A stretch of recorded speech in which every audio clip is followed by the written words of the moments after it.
All right, what's up, everybody? Welcome to another episode of Monday Halls Live, episode number 99. 1 week away from episode number 100 and a couple changes to this Monday night live stream. But hey, thanks for being here tonight. I can't wait to get into it with Southern Comic Geek and JT Comic Books, who are here hanging out with me, holding it down tonight. We're going to be showing off original art, classic books, new pickups, all kinds of different stuff, cool stuff. And it's not just stuff that we've got over the past week to week and a half.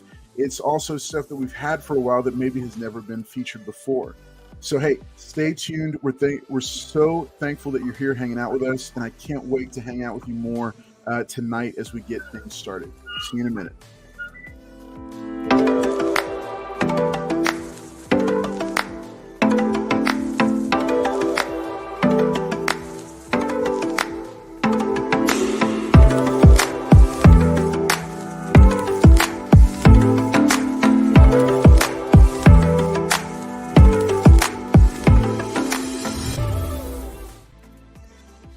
All right. Hey, we're glad that you're here hanging out with us tonight. I'm going to go ahead and bring the guys out and let them say hello. And then we're going to get things started. I'm going to do some chat shout outs in just a second. But before I do, here is Southern Comic Geek and JT Comic Books. What's going on, folks? What's going on, everybody? All right. Southern, why don't you just say hey to everybody real quick? Well, thanks again for having me tonight, and look forward to looking at some cool things with both of you and sharing them with the chat. And as always, there's no sense in doing this show if nobody's going to show up. And so we thank everybody that's going to watch this live or on the rewind. In either case, I hope that you're already subscribed to the Carlos Collects channel and have smashed that like button. As hot as the temperatures have been, it will make you feel cooled down a little bit. After a Monday, after the getting back to the grind of the week, here we are. We're gonna kind of chill things, take it back a notch, and see some cool stuff. So let's have fun tonight. Awesome. Moving it right along to JT Comic Books. What's going on, comic fam, man? JT Comic Books back again. Thank you, Carlos, for having me again. I'm gonna just show some good stuff. We're gonna have a good night tonight. Awesome. Looking forward to it. Well, hey, real quick, just for the chat that's here hanging out with us, make sure that you have subbed up Southern Comic Geek here on YouTube and that you're following him on Instagram. And then JT, you can find him on Instagram as at JT_comic books over there. Also, JT, I'm going to give JT a minute to shout out our friends at the Comic Book Fiend Club, because I think open enrollment's going right now. No, open enrollment is actually over, but you can still go to the website, comicbookfiendclub.com. Check it out. It'll show you everything we do, charity work, the members.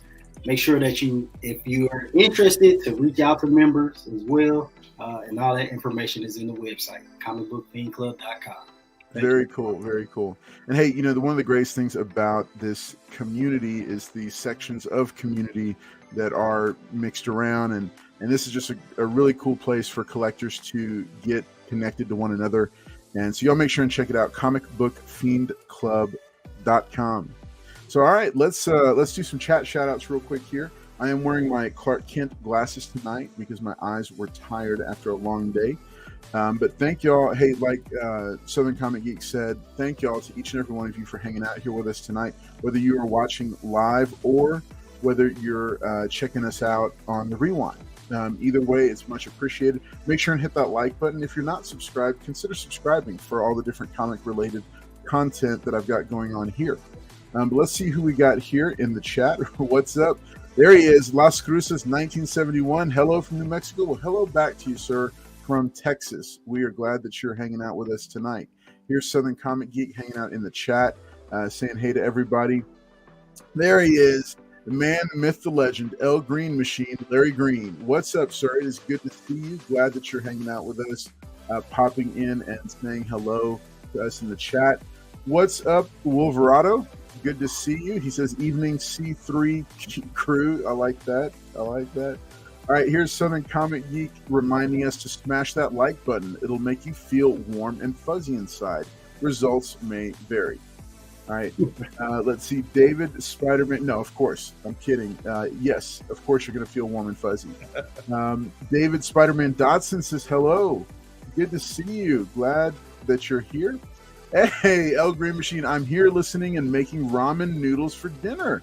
Nice, nice. My daughters love the hot and spicy chicken ramen cup.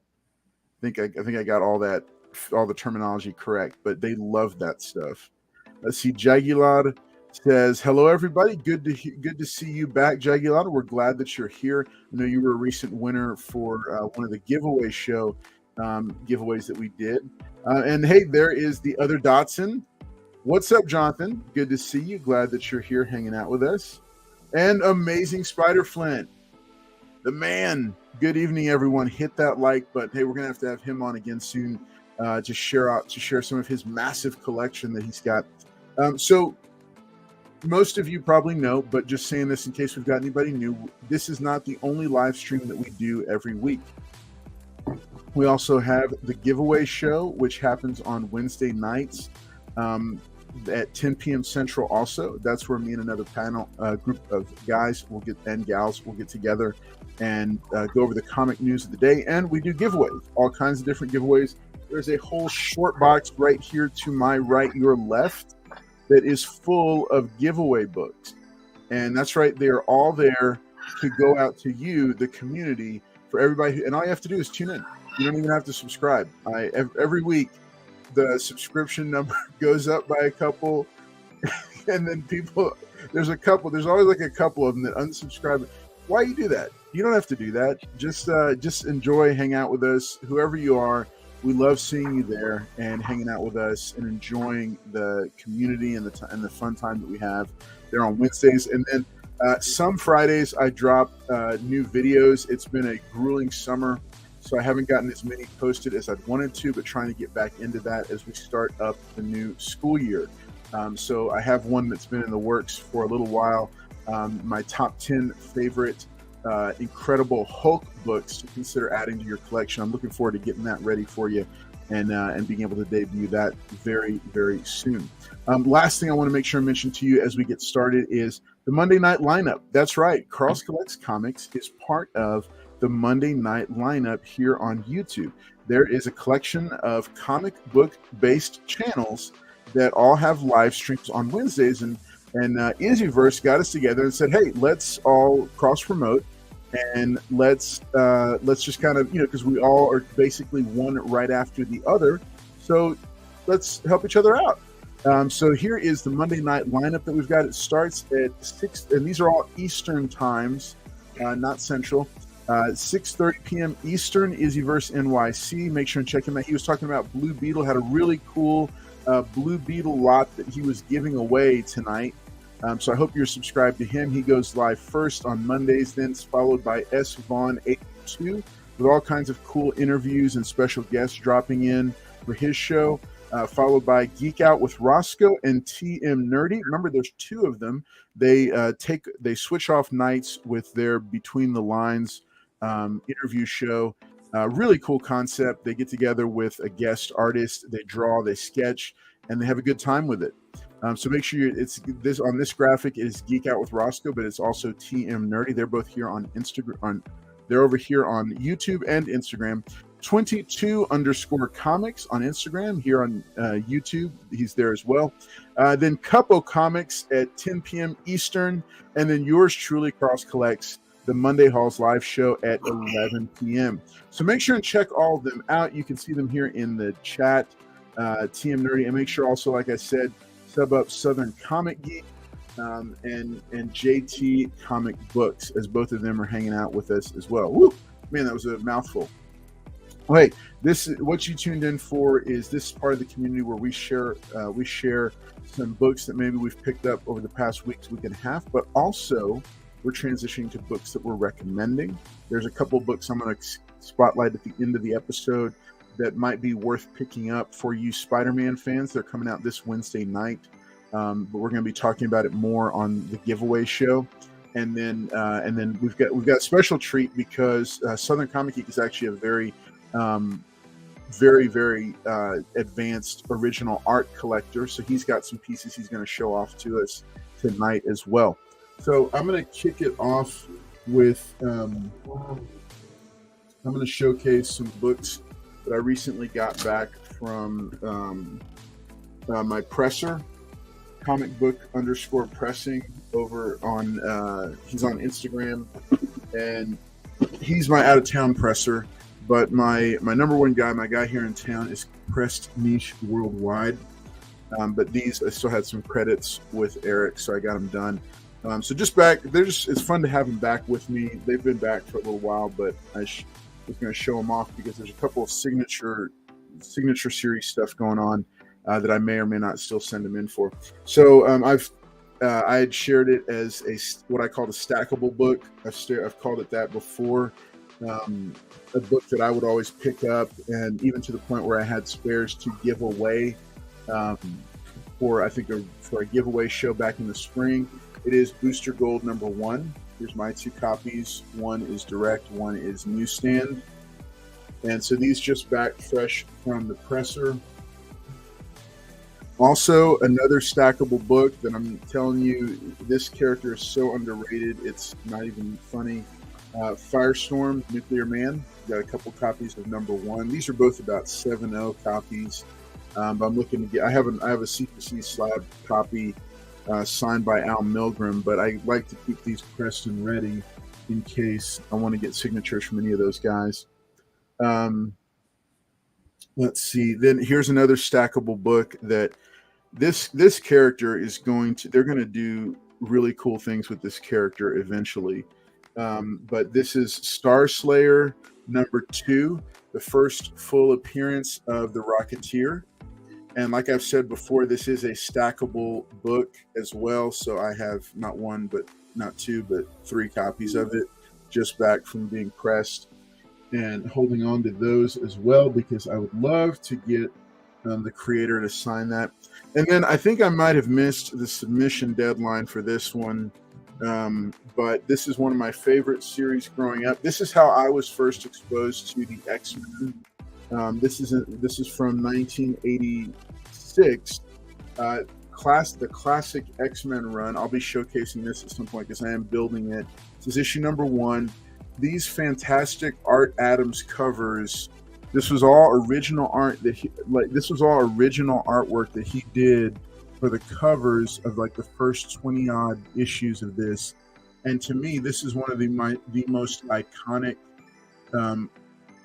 drawings of the new X-Men team. You can kind of see them, and then I love how he did the black and white, and he kind of has it's just he's got like the entire team here mixed in together. Just really cool stuff. This is when it picked up, I think, with issue 93 or 94 with the new team and Giant Size X-Men. But I have my 1 copy. That wasn't enough because, again, it's stackable because these are super cheap and easy to find. So I have 3 of them that all got pressed in hopes of submission for his signature, but I don't know that I'm going to end up sending them in after all. So I just wanted to show those books off because those are some fun books that I have that I'd gotten back. I'm going to go ahead and pass it over to I'm going to pass it actually to JT first, and then Southern. I need to pull up the links that you sent me so I can share those on this side. Do you have those pieces all pulled? No, I just had the links. I figure that everybody would be able to see them. Okay, cool. All right, so I'm going to pass it to JT. Let me get those links pulled up here. All right, guys. Of course. So I'm gonna start off with some new comics. I don't have that many, but I do have a couple. So I have this right here. This Miles Morales Spider-Man. And this is issue #9. That's just the A cover right here. You know, in this book, you find out he's learning how to use his new powers. I also got the variant. I just like this cover. The dope cover. With the sword that he can now make. That's one of his new abilities. Then I got one of my favorite characters in Marvel Photon or Monica Rambeau. And this is a Rose Besh cover. So I just thought this was dope. Had to have it. And then I know everybody likes these JTC covers. This was from the Amazing Spider-Man. And that's just Kamala Khan, the new X-Men. He's a mutant now, of course. Yeah, they kind of left that open on that. You know, they said, "Yes, you're a mutant, but what's my mutant power? I don't know." So it's Right. like, It's gonna be a while before we find out. This book is so cool, man. This is Sirens of the City, Boom Studios. little Breakfast Club homage there. Yeah, this is a second print. So, these are still on shelves, man. I recommend everybody go read this. I don't want to spoil it. What's it about? Pretty dope. It's about a teenage girl and her group of people that she is meeting on her way along her journey. Some of these people have powers. She finds out she has powers. So I'm gonna just leave it at that. Okay. Gotta check it out. And it's set in the 1980s. Yeah. It's dope. Hence the Breakfast Club homage. That makes Right. sense. Now, which one is that one again? Sirens of the City. Oh, okay. This is the Okay. second print. So I like the cover. Okay. I got this. It's cool. All right, And cool. then I'm a Venom fan. So I got this 1 in 10 Death of Venomverse, Del Auto cover. And this is a connecting cover. I'm gonna try to get all of them. You never know. I don't even think Bedrock was even selling these. I got lucky and got this at Comic Vault. Oh, wow. So hopefully they got issue number 2 and that comes out this week. And I have not read this, so I can't tell you what it's about, but I'm gonna get into it. I usually do like 3 issues before I start reading the series. I'll find out what that's about. Then I got one more book that I want to sell before I pass it on to Southern. Oh yeah. Man, Mars. And this is a connecting cover as well for Alex Ross. And I can't even tell you what book this is. I just like the cover. Is it from the Hellfire Gala one? Yeah, I don't remember. Yeah, it's an X-Men. Follow X-Men number 25. Oh, okay. So that's what that is. Yeah, and that's all my new pickups. Nice. I'm done for this round. So now, which one is this one again? This homage, because that's like an homage to the Jim Lee, right? Jim Lee, yep. And who's this artist? This is Alex Ross. Oh wow. Okay. Yeah, it's pretty epic if you've seen them all put together. Right. Yeah. I think Very one nice. comes out this week too. Mm-hmm. All right, just real quick. So we got the chat. The chat's fired up here. All right, El Green Machine. I see about the classic X-Men. I'll hit you up, buddy. Couple Comics. Good to have you. Make sure and click on his comment, y'all, and sub up his channel. What's up? Good to see you, Cliff on Comics. Good to see you as well. Thanks for tuning in. Weapon X is saying, "Did I miss the Miles already?" It looks like You did. You missed it. All right. Weapon X says JT got that Venom verse from Nans from the old man in the wheelchair. So all right. So cool. All right. So hey, let's bring it over to Southern Comic Geek. Thanks, JT, for sharing those. No problem. And oh wait, Jonathan Dotson says, I just got in Iron Man number 8, the final, and an 8-book connecting covers by Bob Layton. Very cool. So yeah, Bob Layton. Hollywood Bob turning- Layton. Yeah, he's turning like 70 this year. Yeah. And so he's going around the world, and What? he's like signing like in all these small comic shops around Europe and Asia, and he was showing off that connecting cover that he's talking about. Really? Okay. Okay. Sorry. Whoops. Sorry, Jason. Didn't mean to take that off of you. I was getting yours. I was getting it loaded and ready for you. Well, see, That's that really would, cool. since we were talking about Bob Layton, that would have been, there is one for Bob Layton there, for a segue, but yeah, so it is pretty cool that Bob is still able to get around and about at his age, and definitely has been a key figure in a lot of big arcs over the years. Dude, he's spry. He's spry and healthy. Because I got a chance to run into him and meet him at a Comic Palooza a couple years ago, and had him sign. I think it was Iron Man 128, the Demon in a Bottle conclusion. That iconic cover actually was a gift from my brother, because my brother just loves that comic. He doesn't really know much about comics, and I said, hey, let me get you. I'd had that book signed, and then I ended up selling it. And he was like, "Oh man, you sold that?" He's like, "That's my favorite comic cover of all time." So that was the second version of that cover. He actually did another one that it's not from that same angle. It's actually from sideways, and so it shows him full body standing at the mirror. And Marvel didn't like it, so they axed it, and then you get the one that everybody knows. Wow, that's good. That's interesting to know. That's a cool piece of trivia. It's I've seen it recently on the Comic Art Live, and I'm trying to remember, did Bob say he still had it or somebody else had bought it? But did it ever get like reassigned or used somewhere else? Wow. Yeah, and so sometimes that'll happen. You think about the Amazing Spider-Man 361, the first Carnage. Yeah. That's not the original cover, but they repurposed that original cover later.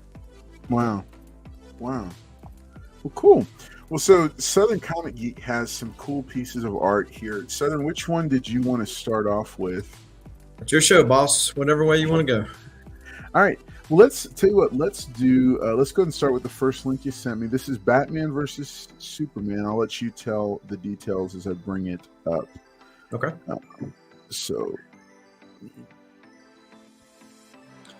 All right.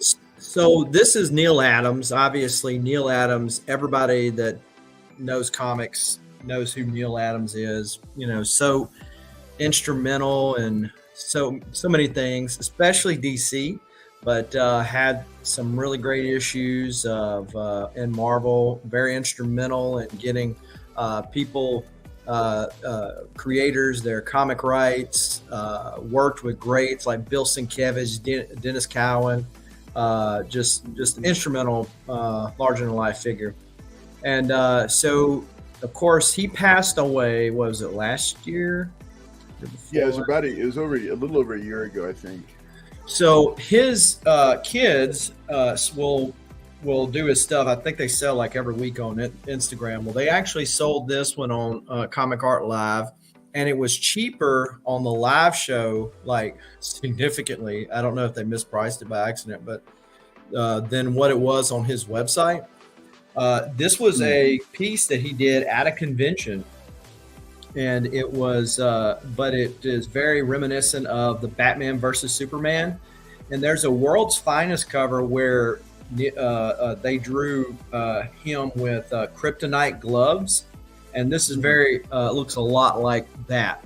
So, two figures that if anybody's a Neil Adams collector, you want to collect Batman and Superman, right? And so here you are face to face, almost full figured, and was able to get it at a reasonable price, because you can hang up reasonable prices when it comes to published art in the Neil Adams, Neil Adams realm. So, was definitely glad to add this to the collection. It's actually hanging on my comic room wall. Nice. Yeah. And that is a sweet piece. I love like like you said, the gloves and stuff that Batman's wearing. Well, yeah, because if you think about Batman versus Superman, right? They dressed him up in the Dark Knight costume or whatnot, but this was done long before that came along, and here he is using his gadgetry, because Batman can beat anybody given enough prep time, right? Right. That's right. That's right, man. Spoken like a true Batman fan. All right, what's up, Liz Barnes? Good to see you hanging out with us tonight. All right, this is a really nice piece. I like that, man, because they look like they're going toe to toe, and yeah, like any part of logic outside of fandom would say this matchup wouldn't even happen. Batman would never get this close to him, but I love it when I love comic books. I love the comic book storytelling medium, so which allows for matchups between a godlike being and a man. Well, because the story of Superman, and not to get too off on this, but the story of Superman is not what he can do; it's what he chooses not to do. There you go. And so that's how a lot of writers don't get Superman, is because they try to say, well, what could he do? No, it's not about that. It's what he can do, and he chooses not to do.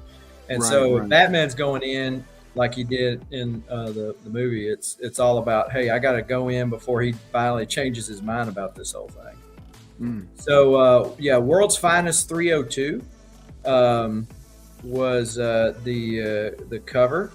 And he's not the artist on the cover, but he's the artist of the interior. I've got it here pulled up on my phone. Cool. I'll come back to you. All right, there you are. Oh, yeah. So you see he's kind of got the kryptonite glove glowing thing going on. Mm-hmm. And so Neil Adams actually did the interiors of this issue. So I wonder if there was some lifting of that or reminiscing of that as he sat at the con table and drew that out. Yeah, that's really cool. And that's the style that I love from that era, the Batman, kind of the silhouette of Batman and Superman. That's a cool cover. I wasn't familiar with that one before. Yeah, it's not a big key or nothing. I just happened to see it one time, and then I put the two together. I was like, oh, maybe that's where he kind of lifted the inspiration from, because he is the interior artist on that book. Yeah. It's a great piece of original art here. And then, so I'm going to take it to the Valiant piece, the Valiant spread that you've got next. Okay. So let's go to, here we are. So people that are familiar with the channel know that I'm a Valiant fanboy. And of course, even Valiant detractors will say that the best time for Valiant was the pre-Unity Valiant, prior to everything just kind of shooting out of the craziness of the 90s of Turok 1 and everything else. And so here's the classic look for the characters, and who better to draw that than Bob Layton, who co-created several of the characters, certainly inked over greats like Barry Windsor Smith. And if you watch Bob's inking style, it's very much like Barry Windsor Smith's drawing style. He very holds close to that. I feel like he's lifted some inspiration from him, especially like in the Exo armor here, and like in the Magnus. But yeah, so I had gotten this idea from, I think it was Bob Layton's website, or somebody had showed one similar to this, with a few exceptions. There was a few characters I wasn't interested in that I cropped out, and then got him to add some other ones. And so I emailed him up and said, hey, would you do a commission, and how much would it cost with these changes? He told me. I emailed him the money, and this was on a Friday. Sunday, he emails me, and it was already penciled in. Oh, wow. Eesh. Yeah. And I'm like, what? And so he inked it like that Monday and mailed it out. I mean, he just hammered this thing out. It's crazy how he was able to do such detail on this. And the other amazing thing about it is, if you look at the art, there's little whiteout. So that means all the intricate inking details that you find in, especially like armor, like on Exo's armor, or on the cloaks down there with Ivar the Time Walker, and Armstrong and them, all the details with that means he made little to no mistakes. Wow. Okay, so this is I'm trying to count how many different characters, because I know sometimes custom art depends on the number of characters. Yeah. And also how much of the character we see. That's right. Yeah, and when you're talking about this many characters, if I was to go to, say, an Art Germ or some of these newer guys and say, hey, Yeah. could you do me something just like this? It would be 3 times or 4 times as expensive as what Bob Layton charged me. Wow. And I can guarantee you almost that they wouldn't do it near as quick as he did.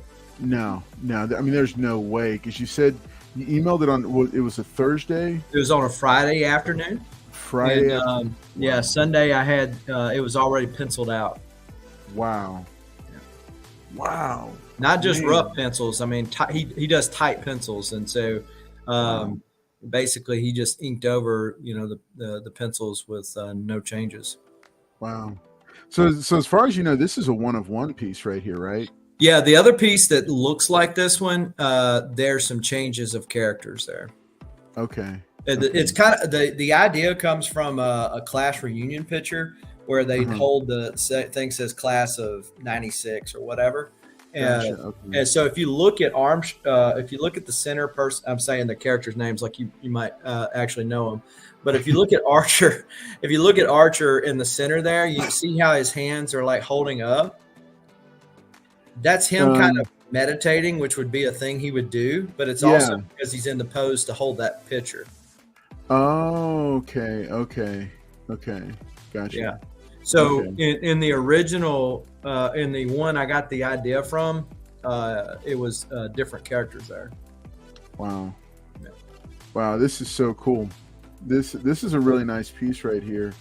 And yeah, wow. I mean, you talk about 90s nostalgia, or if you're a Gold Key fan and you like the original characters, here's the ones that started the Valiant universe with Solar, Magnus, and Turok. Wow.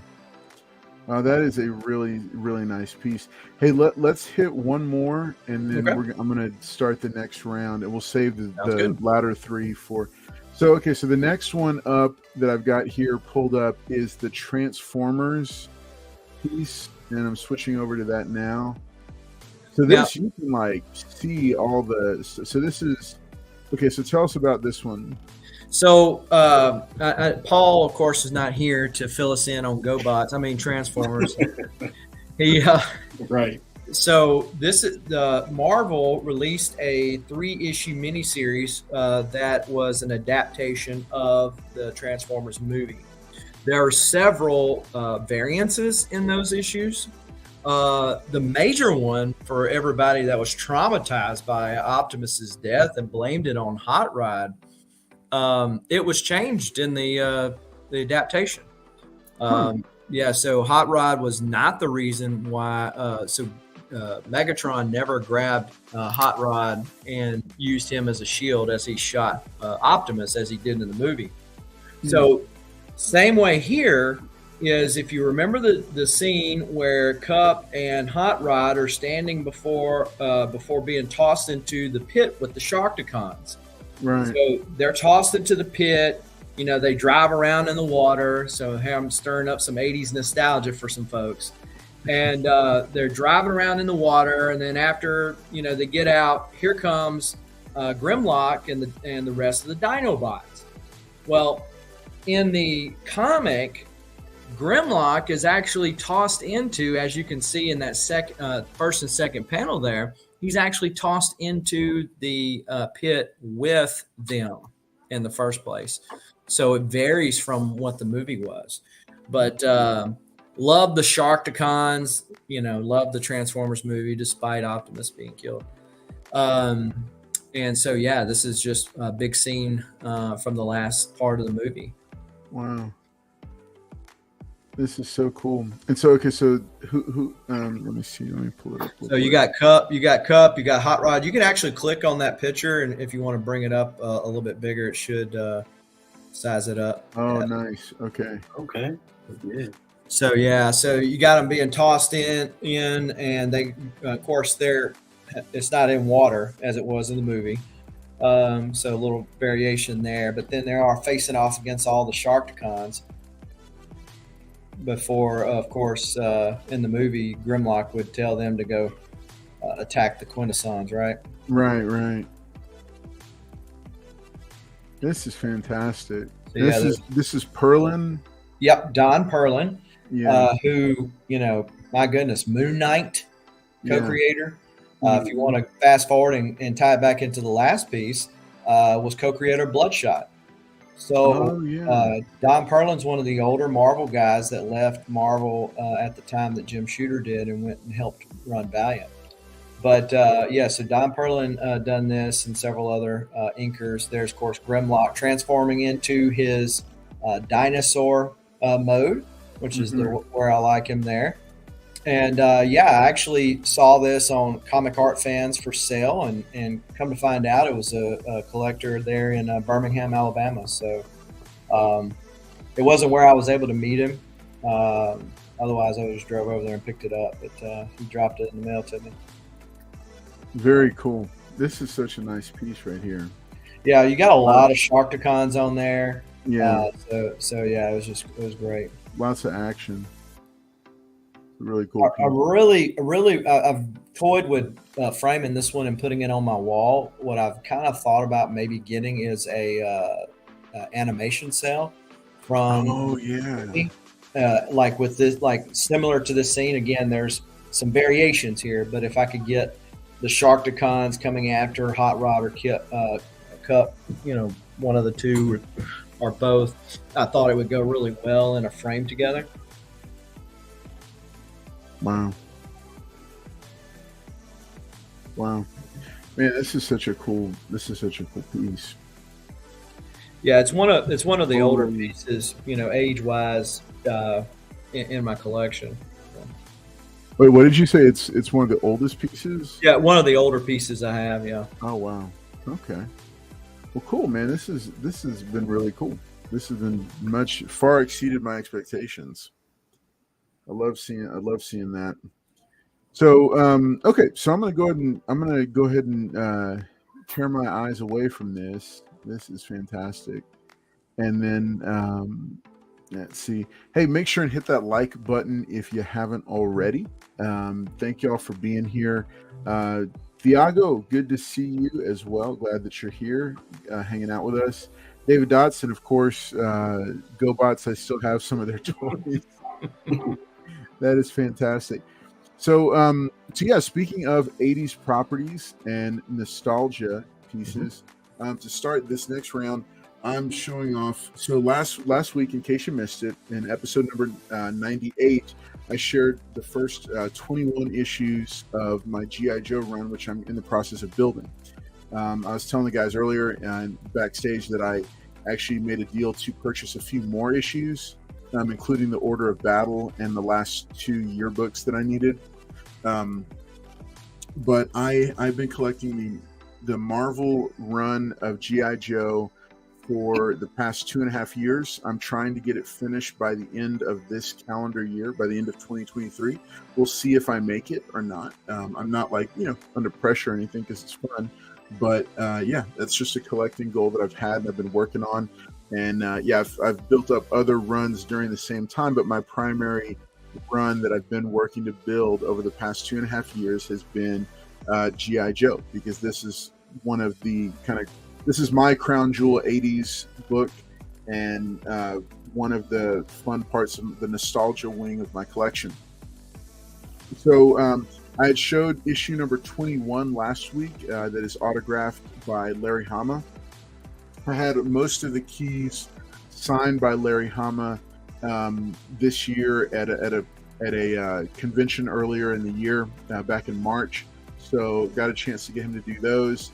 If I happen to run into him again, I'll have him sign another batch, and then after that another batch. But yeah, it's just budget time is what it is. So, but I'm excited that I'm almost there. I think I've got now 31 or 32 issues left to pick up, and most of them are just filler issues. So it's fun to be on the hunt for these books out there.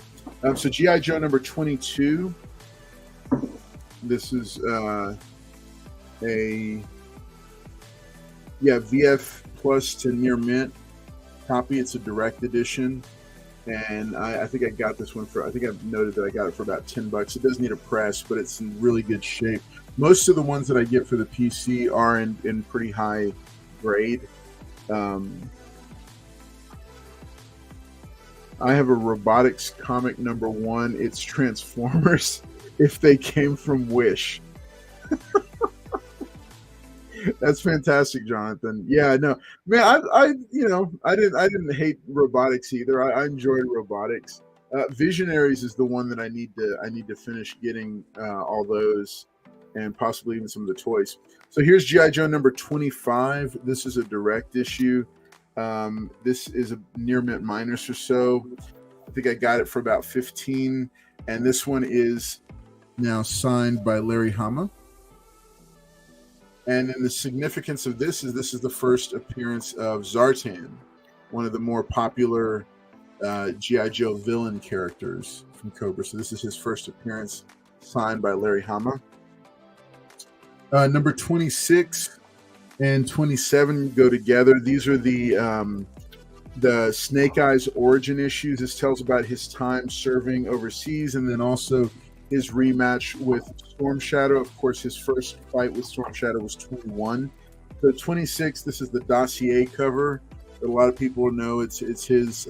Sadly, the movie didn't really do any of this, which is inexplicable to me. This is about a VF to VF Plus. Got it for about $6. It does still need a press, but it is in really nice shape, and it is a newsstand. So this is a fun 2-issue read. Number 26. As well as number 27 with that striking cover of Storm Shadow kicking Snake Eyes out of the train. This is a near mint minus here, and a lot of these do still need presses, but I'm little by little I'll get them done. So this is a direct issue number 28 here.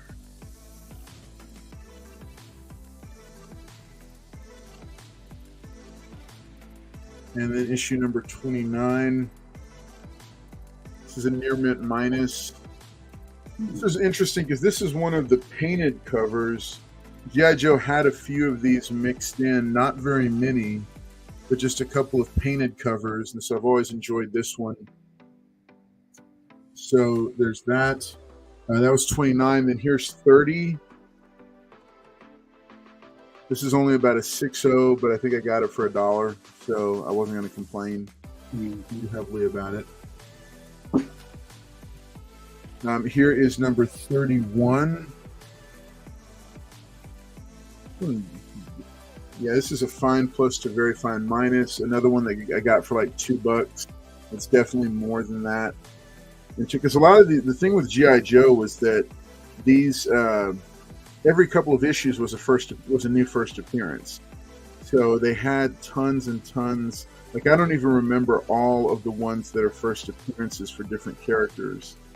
So it's interesting to read through it and look at databases, because like every few issues there's new characters being introduced. Of course, it was to sell toys from that massive toy line that they had. Okay, number 32. This one is a key issue.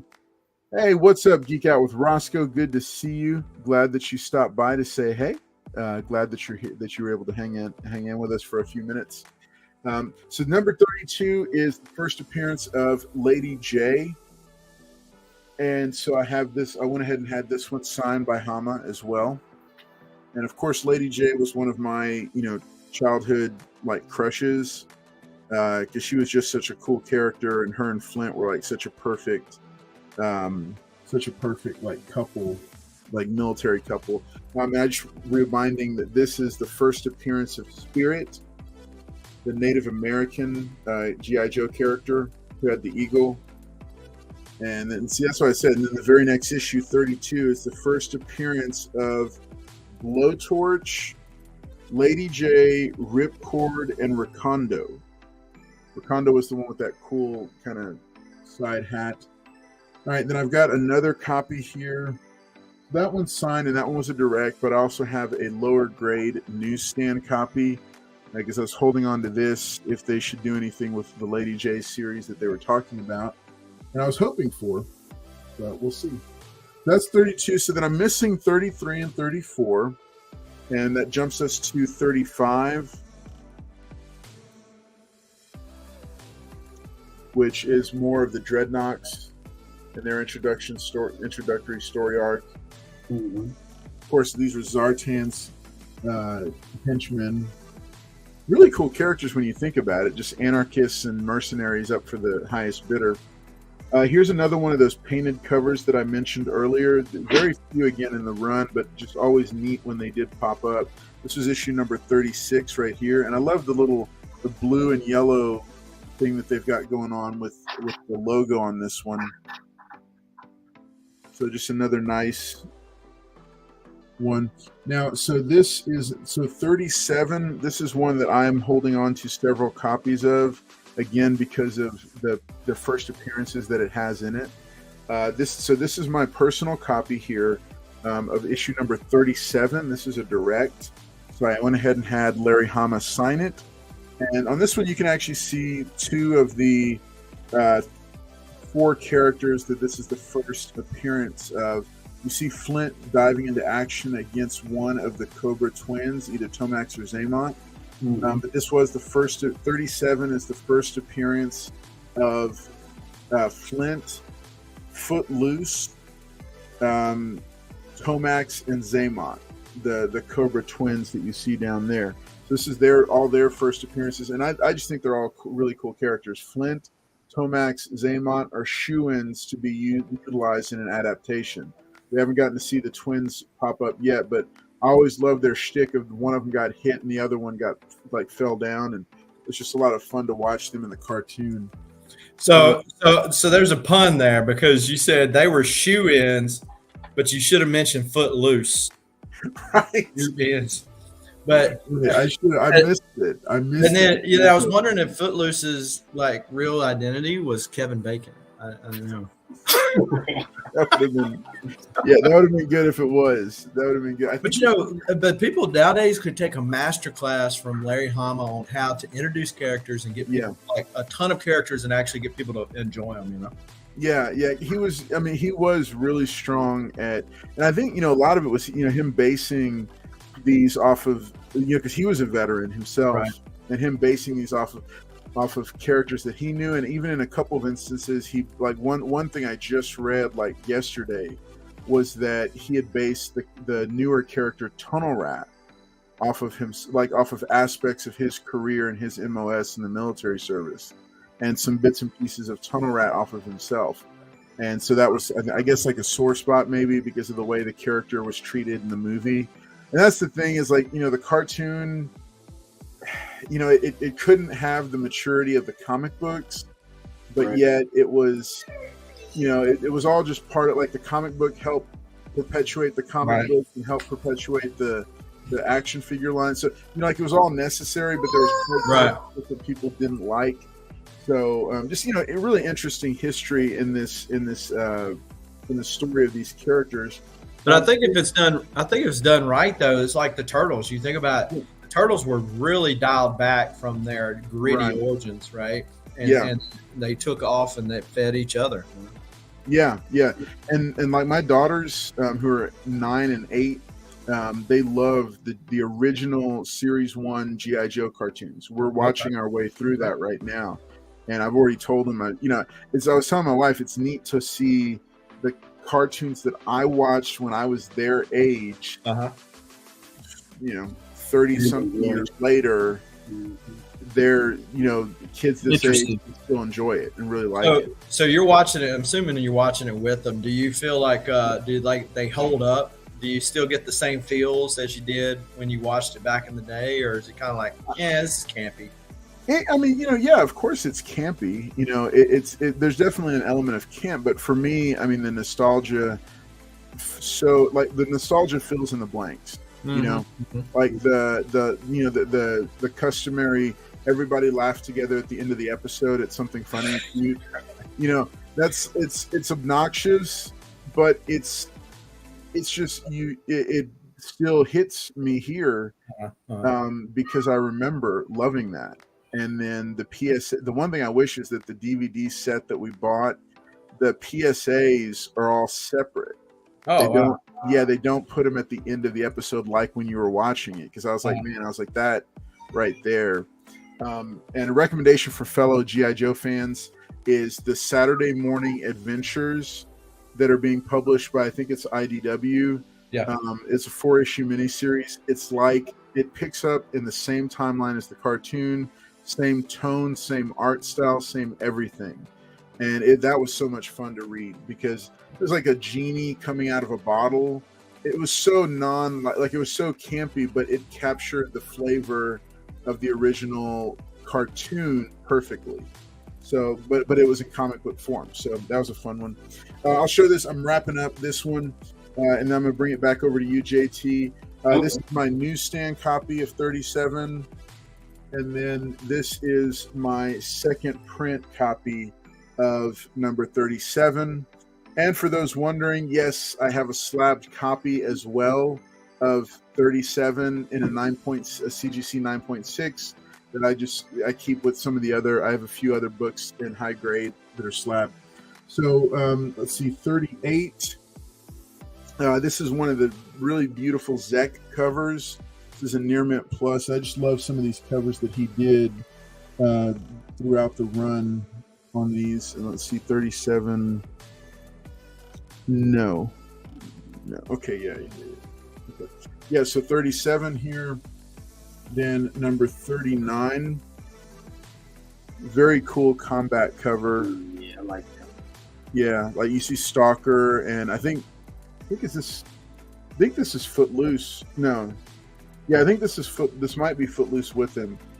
But yeah, the two of them stalking throughout the jungle on a mission. And then I am missing issue number 40, but here is issue number 41 in about an 8.5. And that rounds out this section of the run. So yeah, if you tune in next week, I won't be showing it, but the following weeks after that, I'll continue on. I'll show all the way through the entire run of G.I. Joe that I've got, including all the autographed issues and so on and so forth. After this, on my third round, I'm going to show off another key nostalgia title. But before I do that, I'm going to pass it over to JT and see if JT, you got anything left for us? Yeah, I got enough for a couple more rounds. Oh, cool. Okay, good deal. So I'm gonna piggyback off of Carlos and show some sets. So I'm gonna put people on something that are in the Houston area. Atomic Monkey. They're moving. So they've been having sales. Man, make sure you go check them out.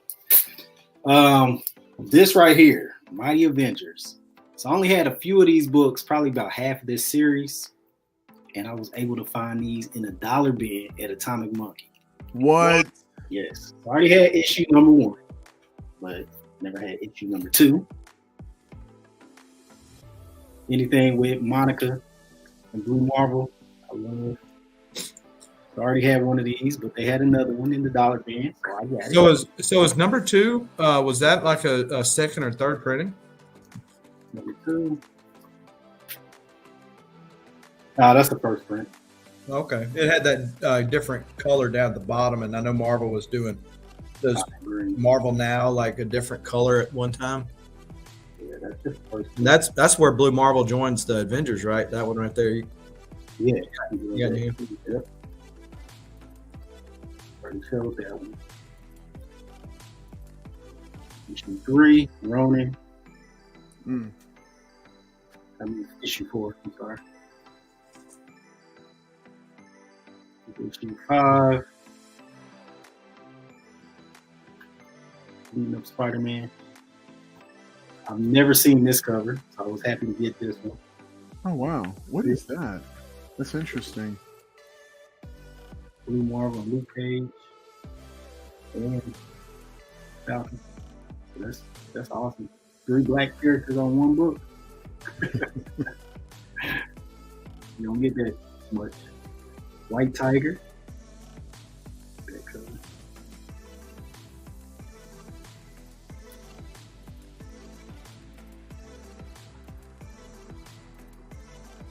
Find out who Ronan is. Spoiler is Blade. Okay. I did have one of these, but I might as well get the other one out. This was $1. Like this color. Include the Blade, old school Blade.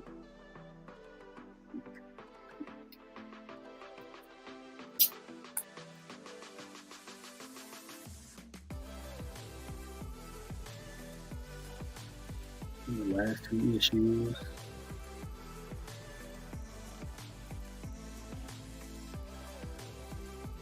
Some more dollar books. No, matter of fact, I'm gonna show another set. I was able to get these. So those are definitely not dollar books, though, right? No, That's yeah. No. They definitely had these. This was a set. I think I got all these for $5. This is it's called Final Crisis. Oh yeah. Yeah. So I got this because I wanted all of these covered. Yeah. I mean, you can't open it, so you didn't know what was in it. Yeah. So it stops right there. And then you get these, what you call it, variants. But the cool thing about this one is, I want to say this issue right here. Calvin Ellis, first appearance. Yeah. I was able to get this. You got that whole set for $5 $5, yes. with that Calvin Ellis appearance. I mean, that's right. the price of admission right there. That right there, yep. Then I got a couple more dollar books. I don't have any gagging books. These cover, so, logo. And then I think this one is actually the first cover appearance of Aqualad. For $1, can't beat it. Oh wow. And I've never seen this book. I'm not a big DC fan, but I didn't even know Thunder had her own book, The Martian Manhunter. That was cool. Oh wow. And then Nice. 2 more books, and then I'll be done. I'm trying to build a run of Luke Cage Power Man. So this Oh one, nice. they had this. Just the OG version, or the all the way through Power where he was with Iron Fist too. Just the OG version. Oh, okay. You got number 1. Yep. That's number 1 on the wall. What's the issue that he says he's gonna slap Dr. Doom because he owed him like $10 or something crazy? It's like issue 10 or something. I mean, it's crazy, you know. But it's 70s goodies. I wish. And then I've been looking for this, and then Atomic had it, so I picked it up. Really? Yeah, Spawn versus the KKK. Oh wow. I had to get this one. All right, and that's what I got for this round. Nice, man. I like that. I like that. Those are some cool. Hot tip on the comic shop. Yeah. All right, let's keep moving along to Southern Comic Geek. Bring him back on. Looks like he's chilling out, enjoying himself. I'm gonna go ahead and share your next one. The next one I'm gonna bring up is the Detective Comics artwork, number 1020 or 1024. Yeah. So one of the things that I loved about the new 52 for DC was the Court of Owls. Really, the Court of Owls got me back into reading comics. No. And so just how Scott Snyder and Greg Capullo, that dynamic duo, were able to pull things together. So fast forward, this is Detective Comics 1024. So this is part of the Joker War tie-in. And so in this scene, Joker is trying to go and resurrect all of the Talons and turn them on there. So this is,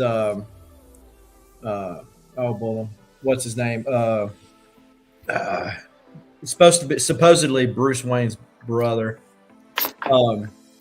as the talent. And he's just doing this almost full page splash kick straight to Bruce's noggin. Brad Walker is the one that did the art.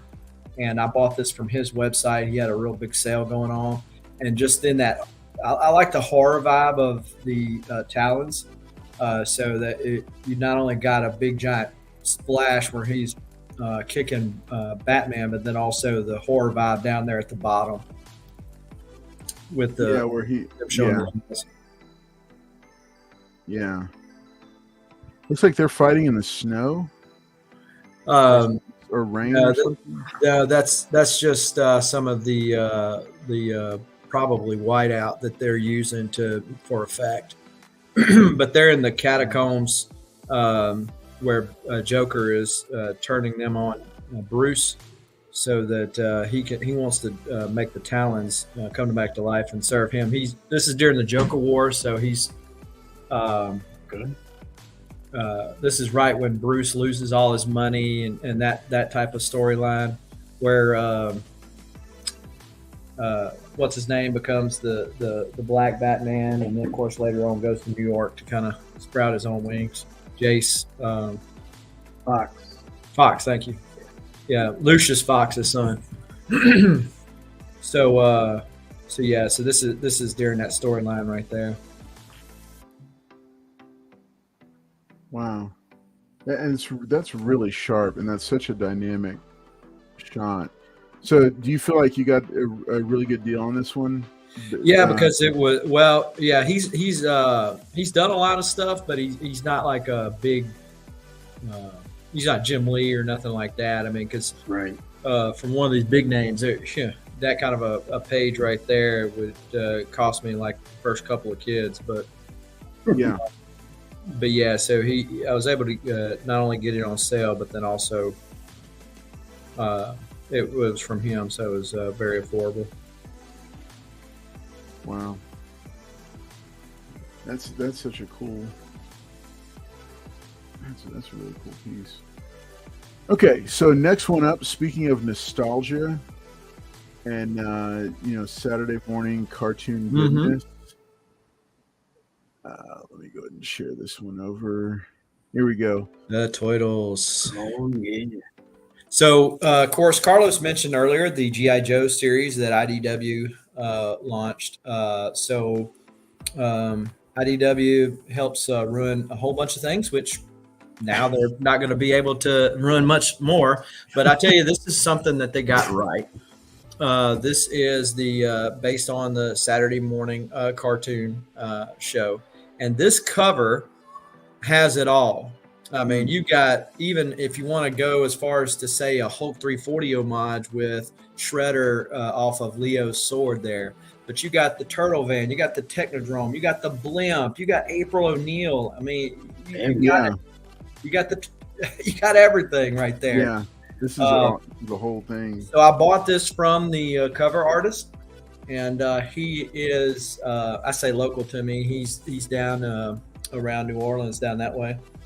So he's not too far from me, and he visits a lot of same shows, obviously, and I was able to pick that up from him.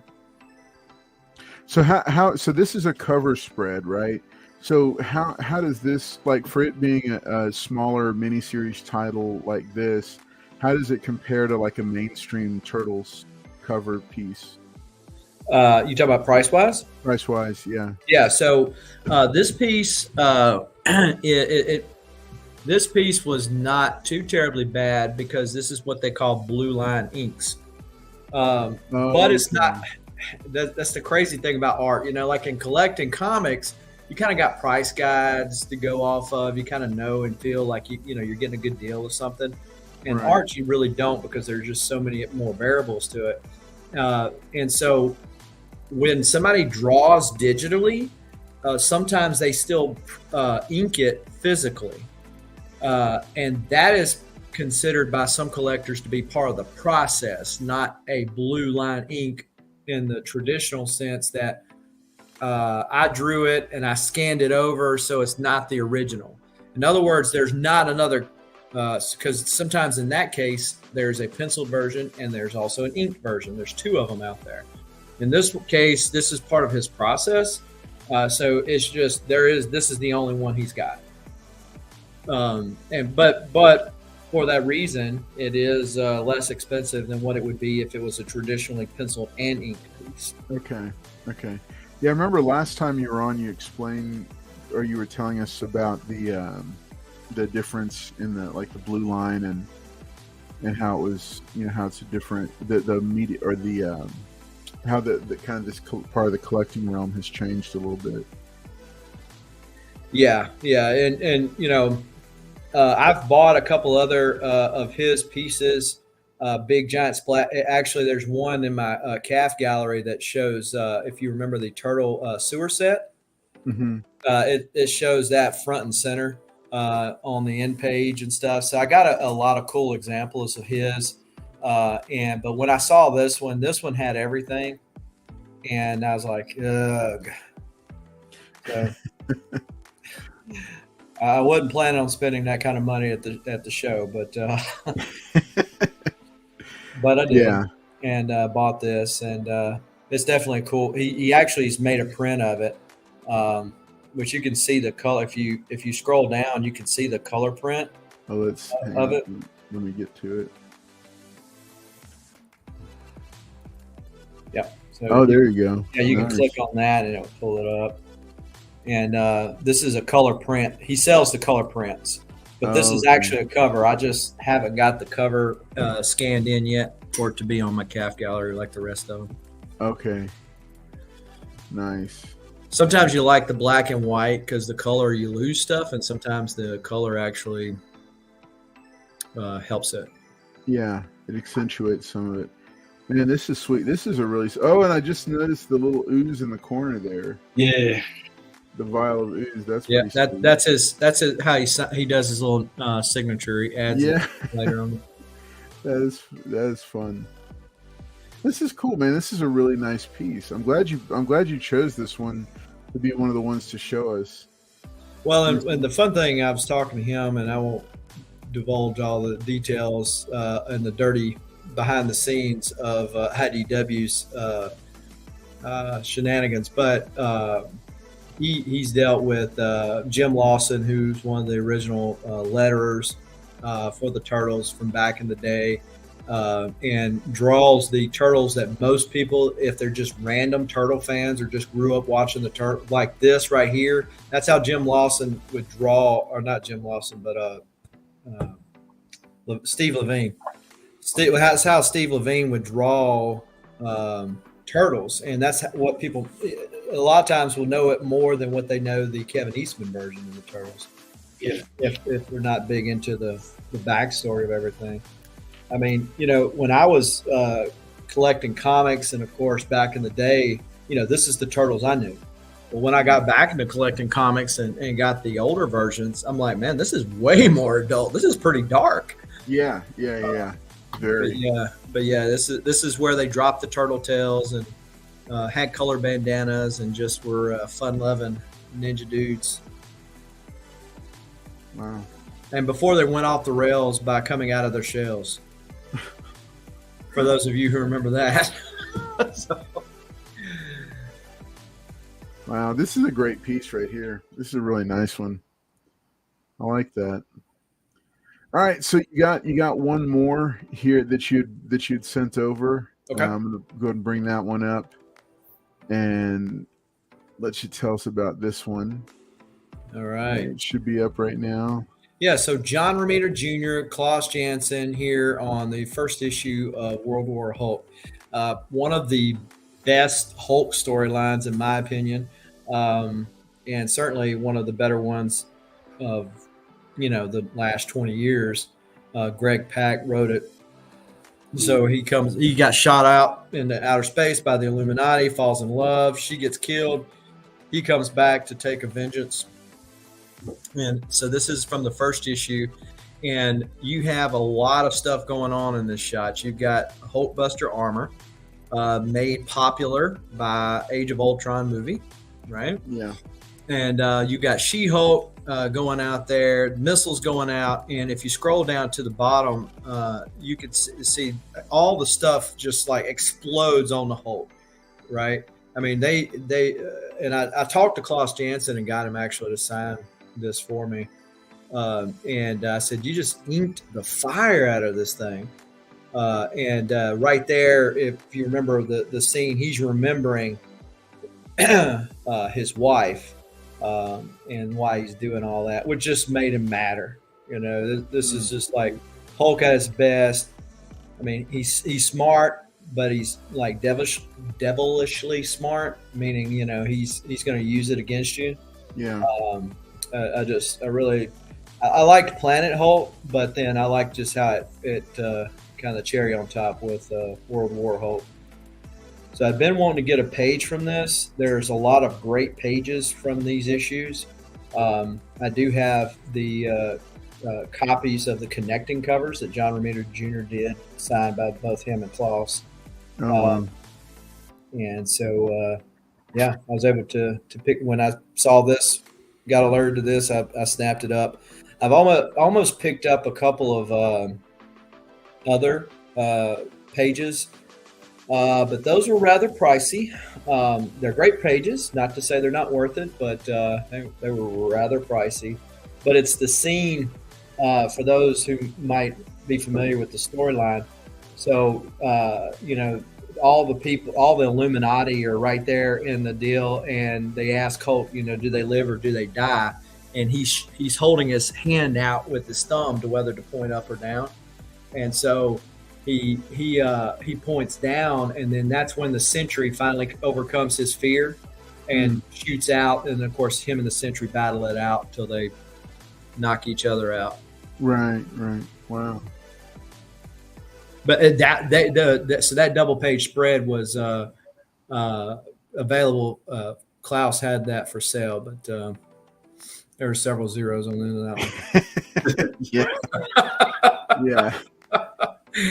That was not a cheap piece. Well, and I told him, he said that's my retirement. I said, well, I get that, but and so that was in January of this year, and my daughter was getting married.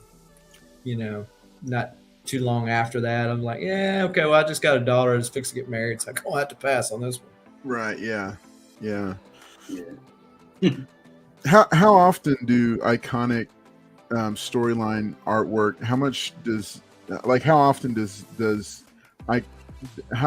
does original art from iconic storylines come up for sale? Well, it depends on your definition of iconic, right?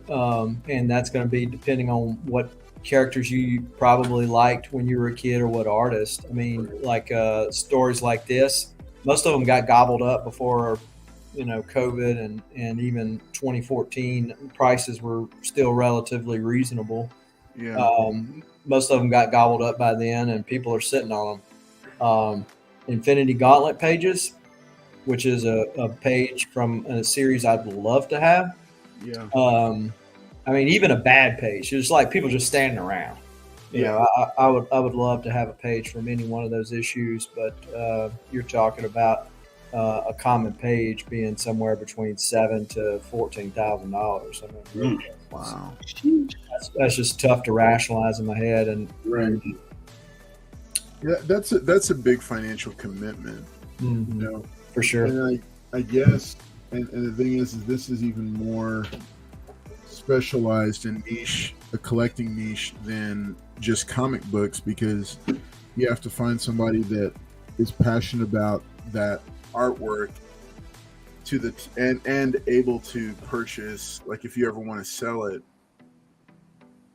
and they have to be able to purchase it. They have to have the income to be able to do that. That's right. And, because things are so subjective. So, I mean, you got to find that one person who was like you, that was willing to say, hey, that's not a bad price for it. Right. But yeah, I'd love to get a page. I kind of kicked myself. I passed on a page from Age of Apocalypse is another storyline I'd love to get something from. But a lot of those pieces have been gobbled up too. But if you go to comicartfans.com, you can see a lot of that stuff. So you can kind of vicariously live through other people's collections. Going back to the World War Hulk, there's a great scene where of course you find out later he was a Skrull disguised as Black Bolt, where Black Bolt blasts Hulk with this scream and just by whispering a word. And then Hulk said, I didn't come to hear you whisper, I come to hear you scream. And he jumps out at him. It was just a really cool moment in the book. Wow. So, but, anybody that is interested in collecting art, don't worry what other people say you should be collecting. I mean, it's like comics, right? It's just like collect what you like. And if it's a page that when you look at it, you go, man, I remember reading that. There's some art collectors that say, oh, I like the art because you can tell all the brush strokes and the zipatone and all that. I can't do all that stuff. Generally, what is for me is I remember what I was doing when I read that story. Right. And that's what sells it for me, or it doesn't sell it for me. And just kind of find that niche where don't be eclectic like me, where you're all over the world with any kind of collecting, because it's a good way to be poor. But like if you got a certain character, say, man, that's the character that every time I look at something they do, I just love it, right? And go with that, because there's a lot of interior pages you can get and that are not too terribly bad, especially if you get an up and coming artist or something that you're not having to put out an awful lot of money on. Yeah, what was I going to say? Yeah, well, you and I were looking at a couple artists, and one in particular, and I was surprised at how affordable it was. Because you see ratio variants go for above what a piece of his original art goes for on the regular. And so I think it's so subjective, but it is cool that you're doing this, that you collected. I love it, man. So yeah, so how expansive is your original art collection? What you mean? Like, how many pieces do you own? Ballpark. Yeah, so let's see. I think it's 100. No, it's 302 pieces. Wow. Okay. So that's counting sketch covers, like where I got an artist to sketch on it. So when I first got back into collecting, before there was no such thing as sketch covers, right? Right. And so when I got back into collecting, I said, man, that's a neat idea to just get an artist to kind of do something on the cover. So that's kind of how I started having something that's unique to me, as opposed to just what everybody else likes. Because if money's not an object, right, you can buy any one of those variants or first appearances or anything like that, and does it really mean anything? I mean, because you're one of 2,000, 3,000 people that have the exact same book. But if you got something, if the story meant something to you, if the sketch means something to you, the art, the character. He's always telling me that, and I'm getting to it. I really am getting to it. I have had 2 videos, one showcasing my X-Men collection and one showcasing my Hulk collection. They didn't stop though, so that's the problem. I've bought pieces since then. If y'all remember the Pizza Hut box that had the X-Men on it back in the 90s, you remember you could get the comics that came with it. Came a little plastic cup. Yeah. So I have the art from the Pizza Hut box. Really? Yeah. Wow. So that's an interesting, cool piece. And so he's gonna pull it out now. He's gonna get it. Andrew Wildman actually done the cover to issue 2. That's the one with Rogan Gambit on it. And so at StrictlyCon, I got him to sign it. And who did it? Who did the artwork? Andrew Wildman, who did yeah Transformers issues. So if you remember, this is the X-Men box. Yep. And you had the bottom of it too. So I got the bottom of the box. Oh, nice. Wow. So this is what they call a stat or a color guide. Not a stat, a color guide. And this is for the art itself. And so if you take this sticker off, you can see the painted. Painted below it. Oh, wow. How they used to line things up back in the day. It's all done. It's a digital process now, but back in the day they had these. But so this is the color guide. So that's another great way that's kind of gotten popular for like older stuff, especially because it's so pricey, is to get a color guide for an issue or a page that you like. It's a lot less expensive, and it's not just trace. There is some art. Let me maximize you. So there is some art concept to it, right? And so this is how they came up with the coloring of it. Wow. To match the box. So wow. So yeah, if you can't get the original art because somebody's sitting on it and don't want to let go of it, or it's like way too expensive, sometimes you can check out the color guides. Those have gotten pretty popular because of pricing. Yeah, that's a cool tip right there. It is. Because I've got the first issue of comic I ever read was Amazing Spider-Man. Was it 213, whatever it was, 1983. John Romita Jr. Drew it, and that was back when he was still drawing like his dad. There's no way on God's green earth I'd be able. I actually seen the original cover. The guy offered it up for sale for like $20,000.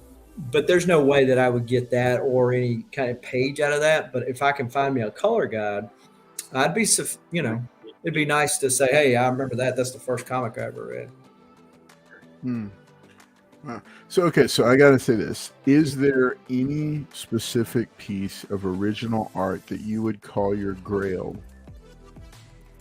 Yeah, that's pretty subjective because it's subject to change, right? Because once your grail. I know it's going to be different for everybody. Well, it's like when I got finished my Uncanny X-Men run, when I got all of them, go collect something else. When I got all my Hulk run, what do? You collect something else. And so when you get a grail piece, it's going to be about the same thing. But I would say like a grail piece that I'm never going to be able to get would be like the cover to Infinity Gauntlet #1. Okay. Or something along those lines. Do you know anything about like where that original art is? I don't know where the cover is, but I've seen an awful lot of the pages. Yeah. I actually bid on, I think it's issue 4, where Wolverine, where the heroes fight. I think it's the one where Thanos says, "Come and get me." Yeah. Wolverine jumps in and hits Thanos with the claws. I bid on that last year on Heritage, and did not get it. It went far past what I was willing to pay for it. But what did it go for? I think it's like 14. Oh wow. What? Okay, this may be too personal, but what would have been your upper max? At that time, it's like this slow creep, right? You start off saying, "Well, I'm not going to pay more than this. I'm not going to pay more than that." But I would have felt okay. I would have felt okay paying $4 for it. Okay. Wow. So it went way over what you expected. Okay. Yeah, I had an experience like that. Me and somebody else that knows about the book. I have my copy. I've actually had 2, but it was the first appearance of Zorro. I'm actually going to tell the story about it on next week's episode of Monday Hauls, with the guys from Spec Tales, and they call it the Grail Tale. Like, how did you come into possession of your comic book Grail? Uh-huh. And it's the first authorized appearance of Zorro in comic books. It's a golden age book that not many people knew about before a couple of years ago when I tracked it down. But I'll save the story for next week.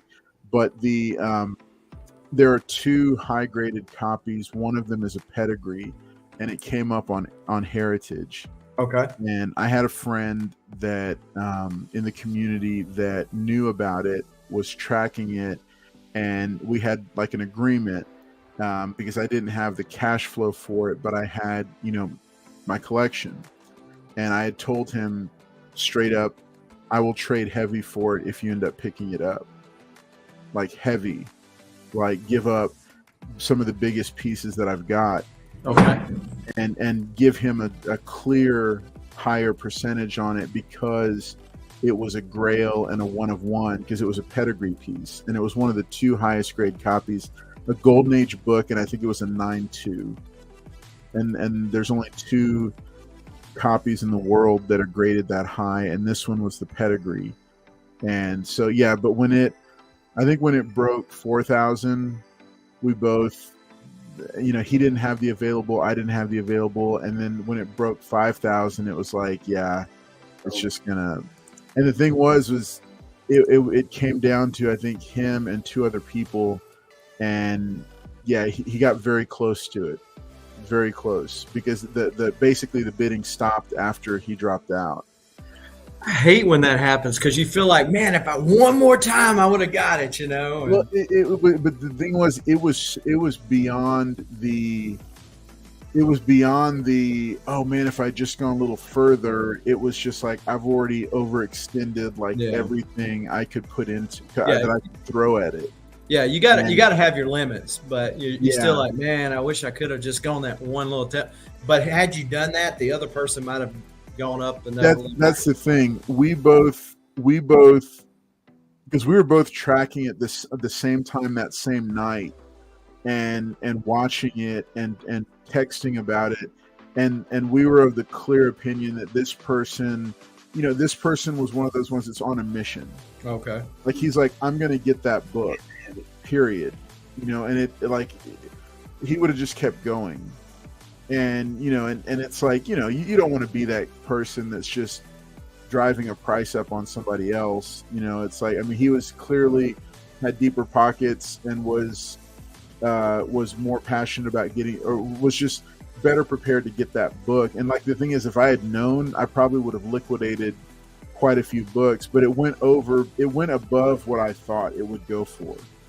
But again, it's a 1 of 1, so how do you even, you don't really have a metric for that. Yeah. And I think the other one of the same grade had sold a few years earlier for, I think it was 2,000 or 3,000, but it wasn't a pedigree. And and so it was just, yeah. So yeah, that was an interesting one. I thought I'd drop that in there, but I'll share more about that next week when we get into the Grail Tales side of things. And with the Spec Tales podcast, guys. And shout out to them. If you're not subscribed to them on your favorite podcasting app, make sure you do it. They've got some really cool big names in comic books that are doing that tell their Grail tale. These are comic book creators talking about obtaining their Grail comic book. And so I was real excited that they agreed to come on for episode number 100 of Monday Hauls. And so, yeah, so I'm looking forward to doing that next week. So I pulled one more thing. We'll do one more round. If each of you guys have it, I know JT's got some books, Southern, if you want to. Yeah. So I had talked about nostalgia pickups. And so this is one of the first. Okay. This is one of the first series this is the first run that I collected when I got back into collecting about, I don't know, 6, 7, 8 years ago. And it is, it's one of the most iconic ones, one of the most heavily printed ones out there. But it is the 1990 Spider-Man title from Todd McFarlane. When I was a middle schooler when this came out, and fell in love with it just, I'd never seen I hadn't really kept up with the Amazing Spider-Man, the main title. I'd read a few issues here and there, but I remember when this came out, I was just blown away by it because the artwork, this is the first time I really appreciated Todd McFarlane's artwork, was on this title. And then, the writing now, when you look back at it, there, it's a little bit cheesy, but for the most part, to me, it holds up. So this is the main, I guess, considered the green cover or the yellow cover. But this was the main cover. But then there was also a silver cover that was considered a first print. Yeah. And so I got one of these. I'm going to save. I'm going to come back to the gold cover in a moment because there's something cool to show y'all on the interior of this one.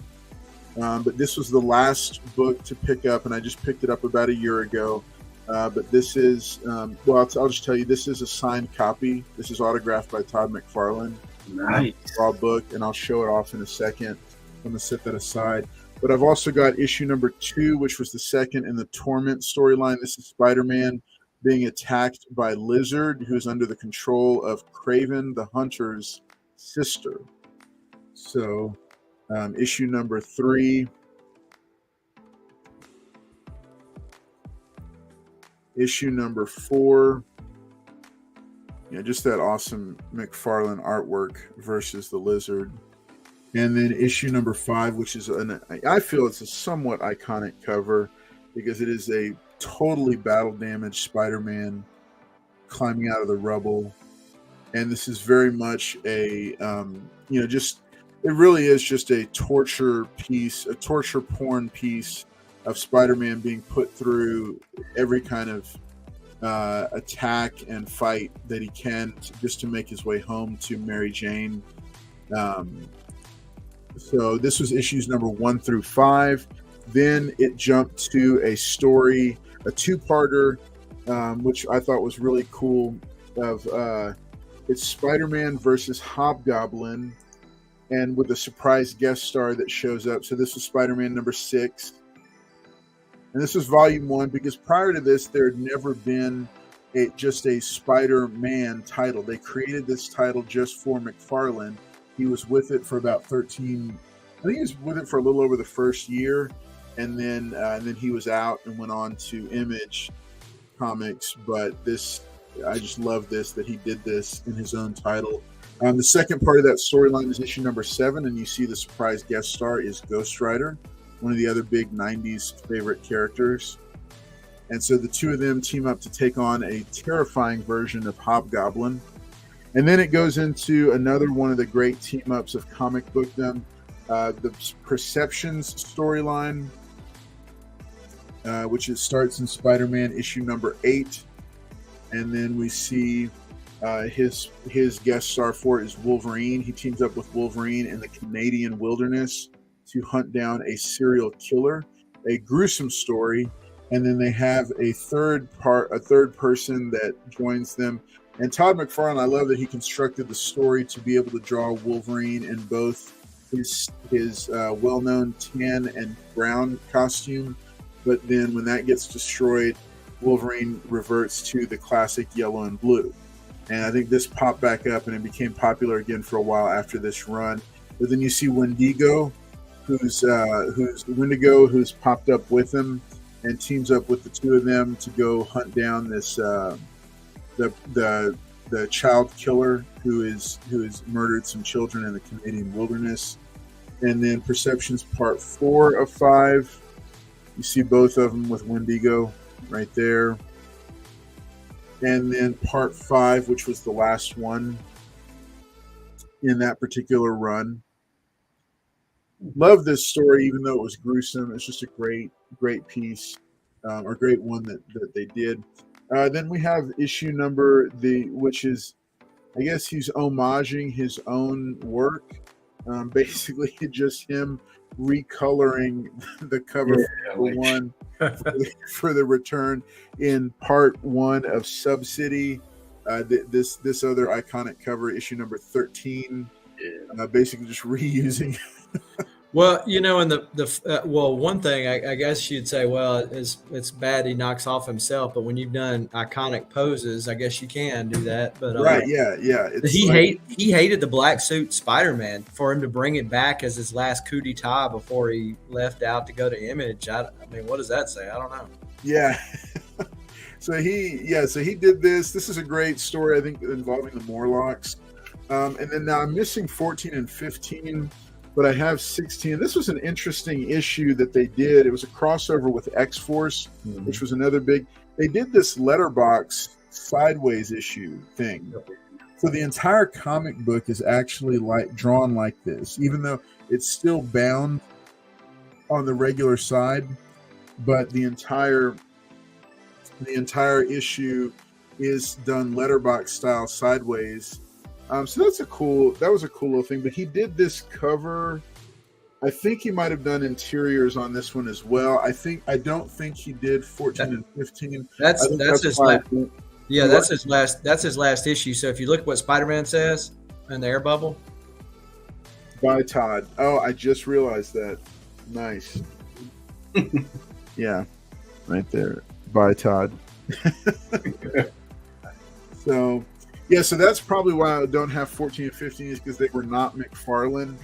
And for me, the big allure of it was, I mean, people will say what they'll say about Todd McFarlane's writing abilities, but as much of this run for me, as much of the value that it carries is based on just the nostalgia of it, more than as much on the appreciation of the artwork and the stories. I enjoyed the stories, but it was not it wasn't like anything that he wrote was groundbreaking. It was very visceral, very 90s in its kind of feel. I'm trying to get this out of here because I've got a plastic board inside of a Mylar.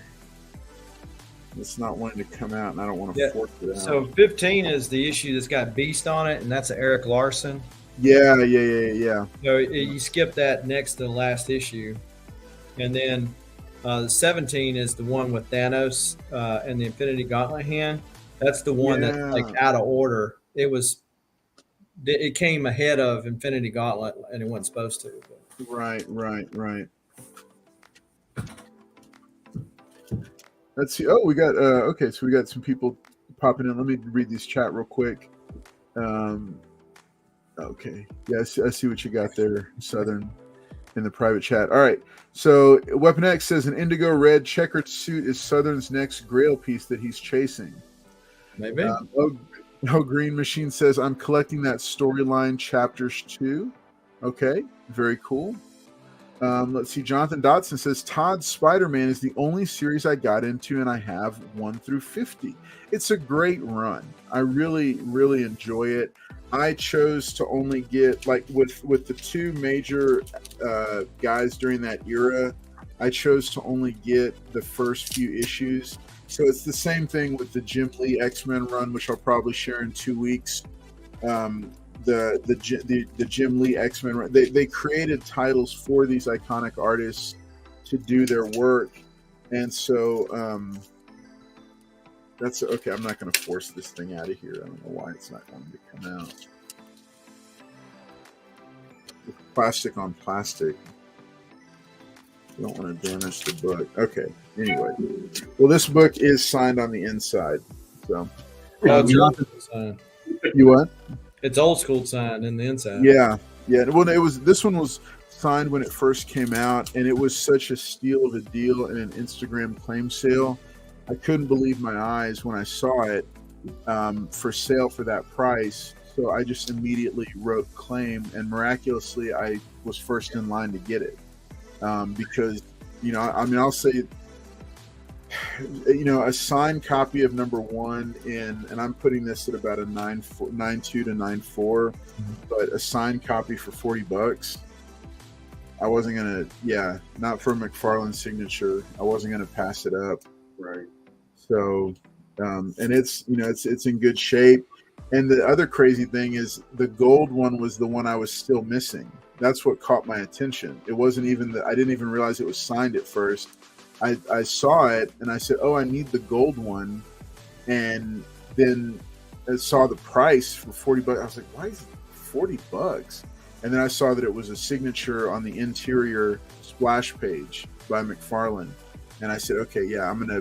Yeah, because I love raw signatures, and I knew for the time period, it was the right signature for the time period, the placement, all of it matched up. So I felt comfortable adding that to the piece, to the collection. So that is this round. I'm going to go ahead and send it back to let's see, JT. You want to go next? Yeah, I'll go ahead. Okay. All right, JT. We'll make this the last round. Okay. So we talking about nostalgia. So I'll just go ahead and show this book. Want everybody to know, man, collect what you love. So it doesn't matter if it's high grade, low grade, as long as you keep what you like. This is one of those books right here. Man, I used to collect when I was a little kid too. And I remember only having like 5 books. I used to do chores, cut the grass, everything for $5 every 2 weeks. So I could only afford like one book and some candy or whatever, right? And this is one of the books that I always wanted. So when I got back into collecting 3-4 years ago, I had to pick this up. I didn't know nothing about grades or anything, but this book's been read, loved, and I've got it signed at the, what was that show called, Carlos? The Pop something. The Strictly Con? Yeah. Yeah. Wait, so you picked this up there? No, I already had it. But I got it. Okay. Yeah. Got this signed, as well as we were talking about that original cover. Yeah. What? Nice. Was that Randy Emberlin? Yeah. Okay. Yeah. Both of those. Some more books that I do have that I want to show real quick. Yeah. Truth. Isaiah Bradley. Just picked this up. This is my second copy of this one. This one looks better than the copy I have. I think this is like a 9.6. Very nice. Good. And then I've never seen this book before. I don't know why. But this Vixen Rebirth. Oh wow. Yeah, I'm not a big DC fan. I like this cover. And then I almost don't even remember that one either. Right. Never even heard of it. And then remember this book came out earlier this year, Marvel Voices. Oh yeah. I've already covered it. But the cool thing is, some of my comic book fiend club brothers got me this. And this is actually signed. You can see it down there. Yep. It's Jordan, number 23 out of 50. So, Hey, there you go. Nice. Very cool. Limited prints. And then I picked this up. This is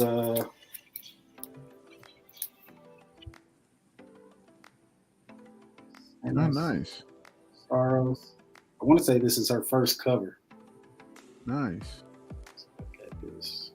I thought this was pretty nice. And then back to Atomic Monkey. Yeah, got a couple more books from them. I just like this. Oh, cool. Lenticular covers. Nice. Yeah,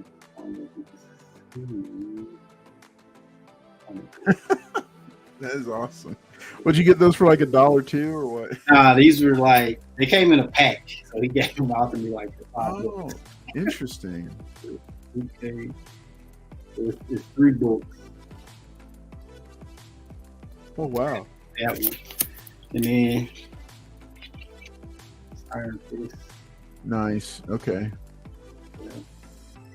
That's it for this round. That's all I got. Nice, man. Cool. Yeah. I like those, man. I like those. All right, Southern Comic Geek. All right, El Green, you take care, buddy. Have a good night. We will see you. Who's El Green? All right, let's bring up Southern Comic. All right. So I just sent that because I do want to correct myself. I said that page went for $14,000. It was significantly more. It actually sold in November the 18th of last year for $33,600. What? So, yeah, way out of my price range. But anyway, so I was going to ask JT, are you familiar with the Isom property? I know you collect black superhero characters. No, I don't think so. What? You said Isom? Isom. ISOM. Isom. Oh, okay. Yeah. Yeah, Rippaverse. Yep. So I just got an email saying that my Rippaverse number 2 shipped today. Okay. So, but yeah, I Nice. mean, that's a huge property. Eric July's killing it. But yeah, that's the cover that I was talking about, the scene where Wolverine jumps out, Okay. them face to face. Yeah. And so, yeah, you have a make offer. That doesn't mean they'll accept it, but they've marked on their account, whoever bought it, marked on their account, is like, yeah, I'll entertain an offer. Wow. And I guess you would. I mean, I would for $50,000. Yes, I would absolutely entertain that offer. Yeah. So yeah, definitely a killer piece. Love, that was such a great series, and that's one of the coveted comics that I have in my collection. Is the 9/8 copy that's signed by George Perez and Joe Rubenstein and Jim Starlin. Wow. So Southern, what? Okay, would you ever? Yeah. Wow. $50,000. Never. Well, and again, there is a creep involved, because I thought I'd never spend more than $500 on a piece of art, but I don't know if there'll ever be that much of a creep. I bought a Golden Age book, and it's admittedly a book that I would love to have back in my collection. Yeah. It's the first appearance of the Destroyer, which is the first superhero created by Stan Lee. It is an Alex Schomburg and a Jack Kirby cover. First time and only time they ever collaborated together. And it is also the back page ad, which is another story in itself of why we changed the cover of Young Allies #1, which was advertised on the back. But wanted that book. Made an offer. Guy came back later and said, "Hey, I'll sell it to you for that amount." But I just couldn't imagine having that much tied up in a comic book, and so I'm like, sell it. Now, and of course, now I regret selling it. So maybe if I buy it again the second time, it won't leave me. Well, I think we've all got those books that we wish we had held on to. Yeah, man, this is fantastic. This is crazy to think that $50,000. For somebody, this is probably very affordable. Well, and it's probably on their wall, and deservingly so. But wow, I mean, it needs to be in a museum somewhere at that price.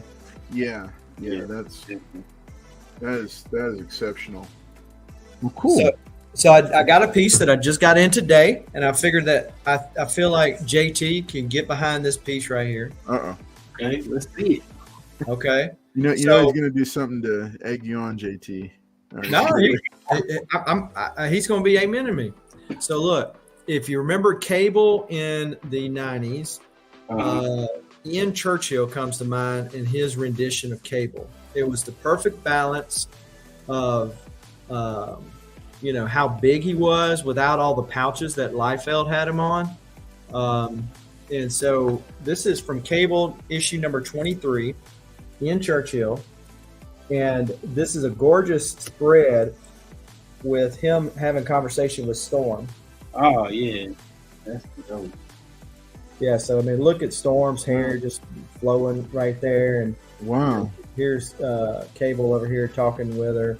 And then, of course, they have another conversation down here. But, these panels were drawn in. They weren't actually paste-ons, but they were drawn in. And the whole scene, actually, you can see the moon behind those other panels but they drew it that way. Oh, wow. So, yeah, it was definitely a dope Storm rendition, too. That is really cool. JT, what do you think about that? Man, that's like you said, that's nice. That was my favorite one of the night. All right, so I don't remember if I showed this the last time I was on or not, but this is a Lash Ronin figure that signed by the Estrada brothers and also Kevin Eastman. Oh wow! Nice. So they were Whatnot was selling. Somebody on Whatnot was selling this during San Diego Comic Con, so it came with the COA. Wow. But this rendition of The Last Ronin right here is actually Freddie Williams, who I've got a Michelangelo and a Raphael done by him. One day I get around to commissioning the Leonardo and Donatello, but so I figure I'm going to get him to at some point to sign this down here. Yeah. Too. Wow. Yeah, so toys are another thing that be careful. There's just like so many rabbit holes to go down. Oh gosh, yeah.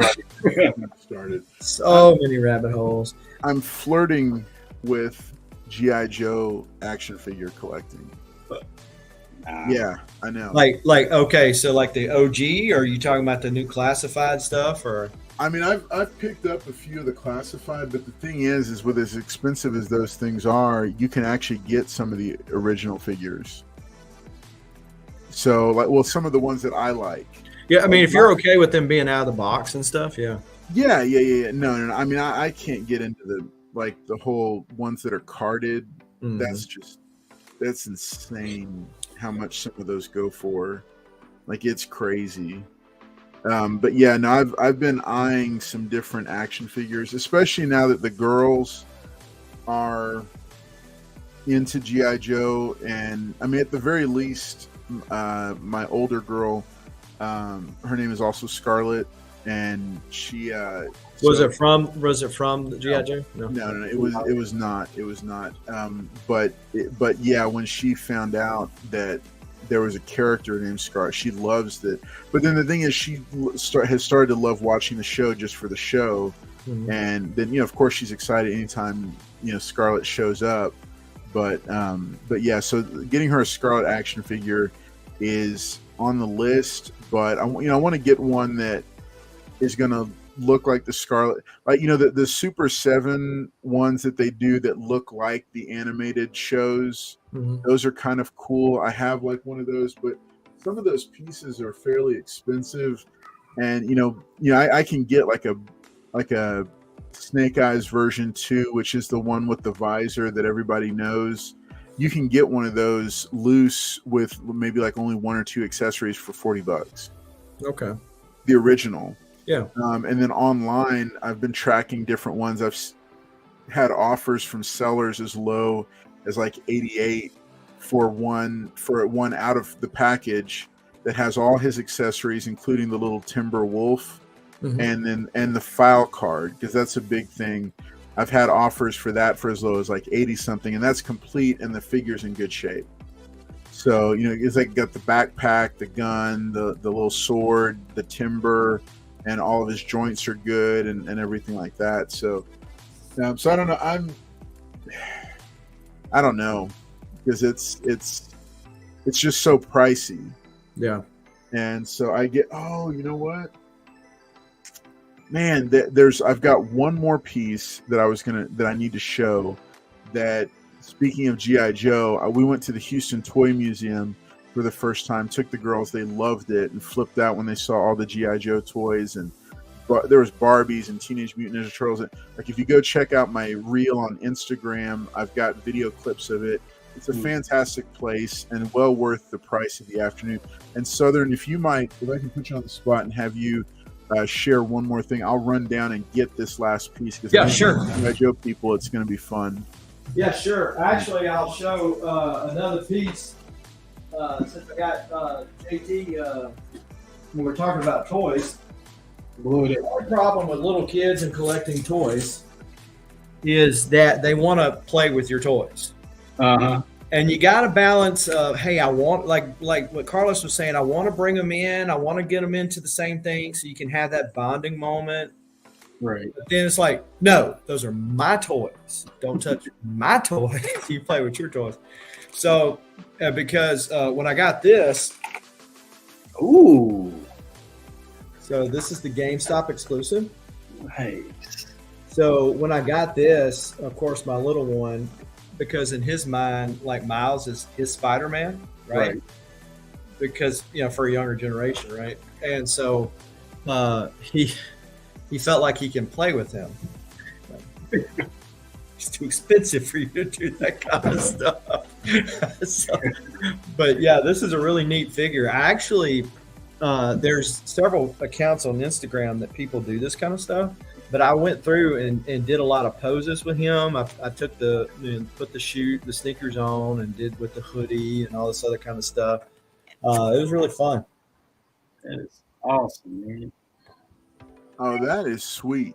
But yeah, it's a cool little figure. He's a lot smaller than what I thought he would be, because I guess I seen him right here when I bought it at GameStop, but he's a little smaller than what I kind of imagined. Yeah. I need one of those. Like the OG Spider-Man with the jacket on. I don't have one of those. Yeah, so when I moved my stuff, when my daughter got married, my oldest daughter got married and moved out, I took over that room. So that's my comics. This is my office, but it still does have some nerdum in here. Mm-hmm. And so I haven't set it back up yet. Because I'm trying to get some shelves built in there to have those poses. Because to me, like if I'm gonna have a figure and it's gonna come out of the package, it's only cool if it poses. Right. Yeah. Yeah. And so that's the other problem with figure collecting, is like when they fall, that aggravates the ever living snot out of me, and they will fall. But they're so cool. Like, because in my mind, I imagine like having toys. Like, which I had the imagination to do it, back then with the lame toys we had back in the 80s. But, to have it now, and it's like, man, this is just so cool. And wonder, like, if you look at these statistics for these toy collectors, and everybody's like, hey, all the old people are buying the toys. It's not the young people buying the toys anymore. And I'm like, man, they doing themselves a disservice. Get off those things and, that imagination. Toys again. Very cool. Well, I like that one. I like that. So, okay, so this is what I picked up at the Houston Toy Museum. There's a guy. His company name is Retro Toy Quest Museum of Vintage Toys, and what he's doing is he's got I think it's a Kickstarter running right now, where he is photographing. Like, if you remember the old Wish books and Toys R Us toy catalogs. Oh yeah. He is photographing all the original toys. I think G.I. Joe, but I think he might have some others as well. But he's selling these. This is an 11 by 14 G.I. Joe 1982 reference guide print, and he photographed all these himself and then arranged it. Like the toy guy. Yeah, like those toy things that they used to have. And I'm gonna show this. Try to show this here, so you can see this is the original run of the first generation of action figures that they came out with from 1982. And that's the action shot, and then I'll showcase these guys. So he photographed everything. And this is just so cool to me. That's a lot of work to do all that. Oh yeah, yeah, and then to pull all the different, the accessories and photograph it well and everything. Especially with Photoshop now, you could just took the old ads. Yeah. So this is pretty cool. Yeah. So because I think part of the deal was that the way he's able to sell these is because he did all the photography himself. Mm-hmm. And I think this is part of, so he's got this, and then he's got a bunch of other prints. Yeah, that's right. So he had 2 G.I. Joe ones. I only picked up one, but he had 2 G.I. Joe ones. He had a Thundercats one, a Mask one, which I was really tempted to pick up. So I want to eventually get more of them, and I have a certain section of the walkway here that I'm going to put them up on. But yeah, I just thought this would be really cool to showcase That's awesome. it's just a collectible piece. For now, for me, this is sufficient than trying to get all the action figures and trying to display all of them. It's because it really action figures, it gets super pricey, and then storing them becomes storing and display. Like I can't even display all the comic books I have, which is why I think have earmarking certain sections to go ahead and sell off, because it's just after a certain point it's just so many books to manage. All right, Southern, I see you pulled up something. Yeah, so I was in a comic shop in South Carolina, and they had this. And from what I was understanding, this was like a Kickstarter that somebody that was local to South Carolina had done, and they had just bought the extra ones that they had. But it's called Rad Plastic. As you can see, it's done like the Turtle Van, but it tells the story and then shows like the prototypes for all the old Turtles toys. Oh, okay. And it puts them in order, like when they came out and such.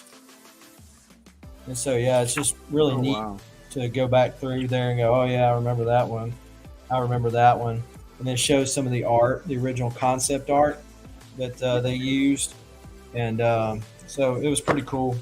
And which, later, like the latter issued toys, they had like a Jim Lee. I had forgotten about that, but they had a Jim Lee version of the Turtles, which only 3 of the Turtles were released. I can't remember which one that they excluded because they just weren't that popular, and Turtles' popularity was waning at that point. Yeah. But yeah, some of the latter ones, those were ones that I wasn't really collecting. My brother is 9 years younger than me, and so he had picked up some of those ones like that age bracket. I was getting into other things by now. Wow. But yeah, it was a fun book. That is a really fun book. I like that. I just ordered a GI. I'll show it whenever it comes in. A GI, because my first thing was like in kind of dabbling, like starting to consider dabbling into GI Joe action figures, and even which line to go with, because there's so many. Like, should I go original? Should I go with classifieds? Which I kind of like the classifieds because they're bigger, more detail, and they look better when I'm displaying them with a comic book, which is really where the kind of the genesis of the toy stuff is. Super 7, I love that they look like the animated characters. I love that about them, but they're also pretty pricey, and for a few dollars more you can get a classified figure on sale or clearance, sometimes even less. So I don't know, so I'm kind of back and forth, but I went ahead. I've been looking for a GI Joe action figure reference book, and I have one for Star Wars figures, but I never had one for GI Joe. I was about to buy one for, I think it was like $25 listed on Amazon, but then in one of the Facebook groups for GI Joe collectors, I came across, I guess he's the one who wrote it, and he is selling a hardcover that's 2 books, including the one I was looking at, combined into one volume, and he's selling that through eBay for like $12. So I said, okay, so I went ahead and ordered that. I ordered that earlier today, so it should be getting here in like a week or so. But I'm looking forward to flipping through that, because having those like kind of source books to know what accessories, paint, like just all these different things about the different action figures, to me is valuable, because especially if I'm looking to possibly buy, because I was looking at there was a guy, I've started following toy sellers as well. Don't worry, the channel's not going to become Carlos Collects Toys anytime soon, because Carlos doesn't have that kind of budget to work with. But yeah, this. Let me see if I don't think anything that he has is going to pop up now. Now that I'm looking for him. Yeah, he had Blowtorch was he was that bright yellow and red character that was like a blowtorch operator for the army, and he had such a cool.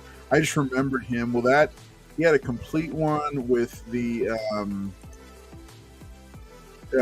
I had a bunch of. Yeah, he was one of my favorite characters because he just looked so cool, and I think it was only $35. Yeah, here it is. It was $35. The figure's in really good shape. He's got all his accessories, and the file card, and it was $35 plus shipping and handling. And then I think the guy had even offered me to do it 35 shipped. And so so there he is, and he's got the backpack on that he's supposed to have. So yeah, he's got all the parts, and everything's in good shape, and I mean, you can see that he's not like floppy legged or anything. But I thought about it, and I thought hard, but I said, not yet. I was like, not today, Satan. Because I was like, I know what's going to happen to me. I'm going to be over at our local vintage toy shops. And I was like, oh gosh, I'm getting anxiety just thinking about it right now. Well, that is one of the fun things which I got, really heavy into doing, like the McFarlane figures and such. Well, that's one of the fun things about toy hunting. Like if you can tell yourself, hey, I'm really only going to do it if you're not going to eBay it. In other words, right? Yeah.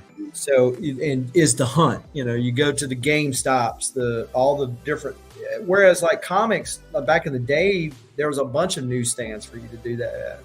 You really don't have that anymore. If you're like me in Mississippi, I got to drive an hour to get to a comic shop, and that one ain't really worth anything for back issues. So, y'all, if you're in, Houston, you got all these shops available at your fingertips. Yeah, that's true. That is true. Overpriced shop. That is true too. They do sell at a premium. They do sell at a premium, and it's like, yeah, no, it's pretty. I mean, and I get it. They got a brick and mortar. They got to make their money. They got to keep the lights on and their doors open. But it's pricey. So I just watch for deals. I don't know. I'm very tempted about Atomic Monkey now that we've broadcast that to everybody. JT. Out there, they're moving in September, so they have the sales all the way until then. Okay. Yeah, I'll have to go. I'll have to go check it out because those are pretty good prices, and I bet I could find some books I'm looking for. All right, gentlemen, this has been a marathon episode, over 2 hours. It's been a while since we've gone this long. I mean, we haven't gone over 2 hours since the MT days. Those episodes would go. All right. Well, thank y'all so much for being here. And hey, for everybody that stuck with us in the chat, thank y'all for sticking with us for the full 2 hours.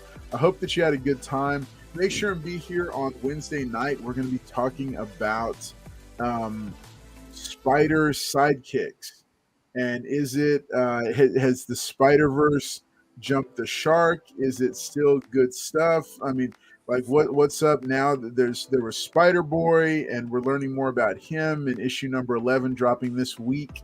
But then also Kid Venom in Death of Venomverse, I think. What is it, JT? That's right. Death of Venomverse. Death of Venomverse number 3, I think, is the first appearance of Kid Venom. So man, the sidekicks making a comeback. Good thing, bad thing. We'll be talking about that and other things on Wednesday night, 10 p.m. Central, right here on the Cross Collects Comics channel. Make sure you check out the Instagram account and TikTok. That's right, I'm on TikTok. Inexplicably, I have close to 1,000 followers. I have no idea why. I have no idea how. People have asked, how did you get that many followers so fast? I have no clue. I have no idea.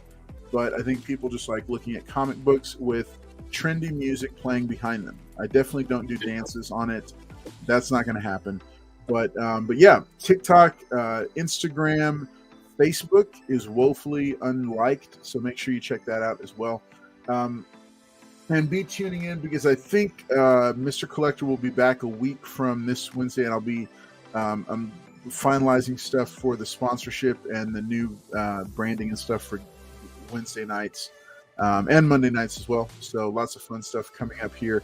And yep, we are still planning to do the Big Slab giveaway, and channel memberships will launch. I was actually working on channel memberships this weekend and setting those tiers up, because I think we are gonna go and launch with 2 tiers to start with, because that's, I think, the best way to make it work.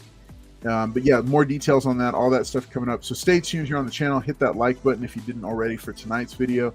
If you're watching on the rewind and you watched this far, thank you so much for doing that. Last plug that I want to give, if you go to Instagram, like if you want to help support the channel in other ways, but you want to just be able to buy comic books outright, since I no longer really go on any of the auctions just from time, you can go to at expensivepaper.co on Instagram and follow me there. That is me, expensivepaper.co. That is my selling Instagram page, and it's not just comic books. It'll be graded books, raw books. I do have a G.I. Joe vintage DVD set that I'm selling off because I got the full series. Also have other stuff as well, so make sure and check it out at expensivepaper.co on Instagram. Make sure and follow it, check it out. I'm going to be dropping a whole bunch more stuff on there, including Ultimate Fallout number 4, CGC 9.8, going up for sale this week on expensivepaper.co. All that helps to support the channel and help support me as I do all this different stuff for it. So thanks so much again for being here tonight. Looking forward to seeing y'all on Wednesday that are able to. And big shout out and thanks again to Southern Comic Geek and JT Comic Books for being here with us tonight. Always fun having these guys here. So we will see all of y'all next time. And yeah, thanks for sticking with us. Thanks, Ed.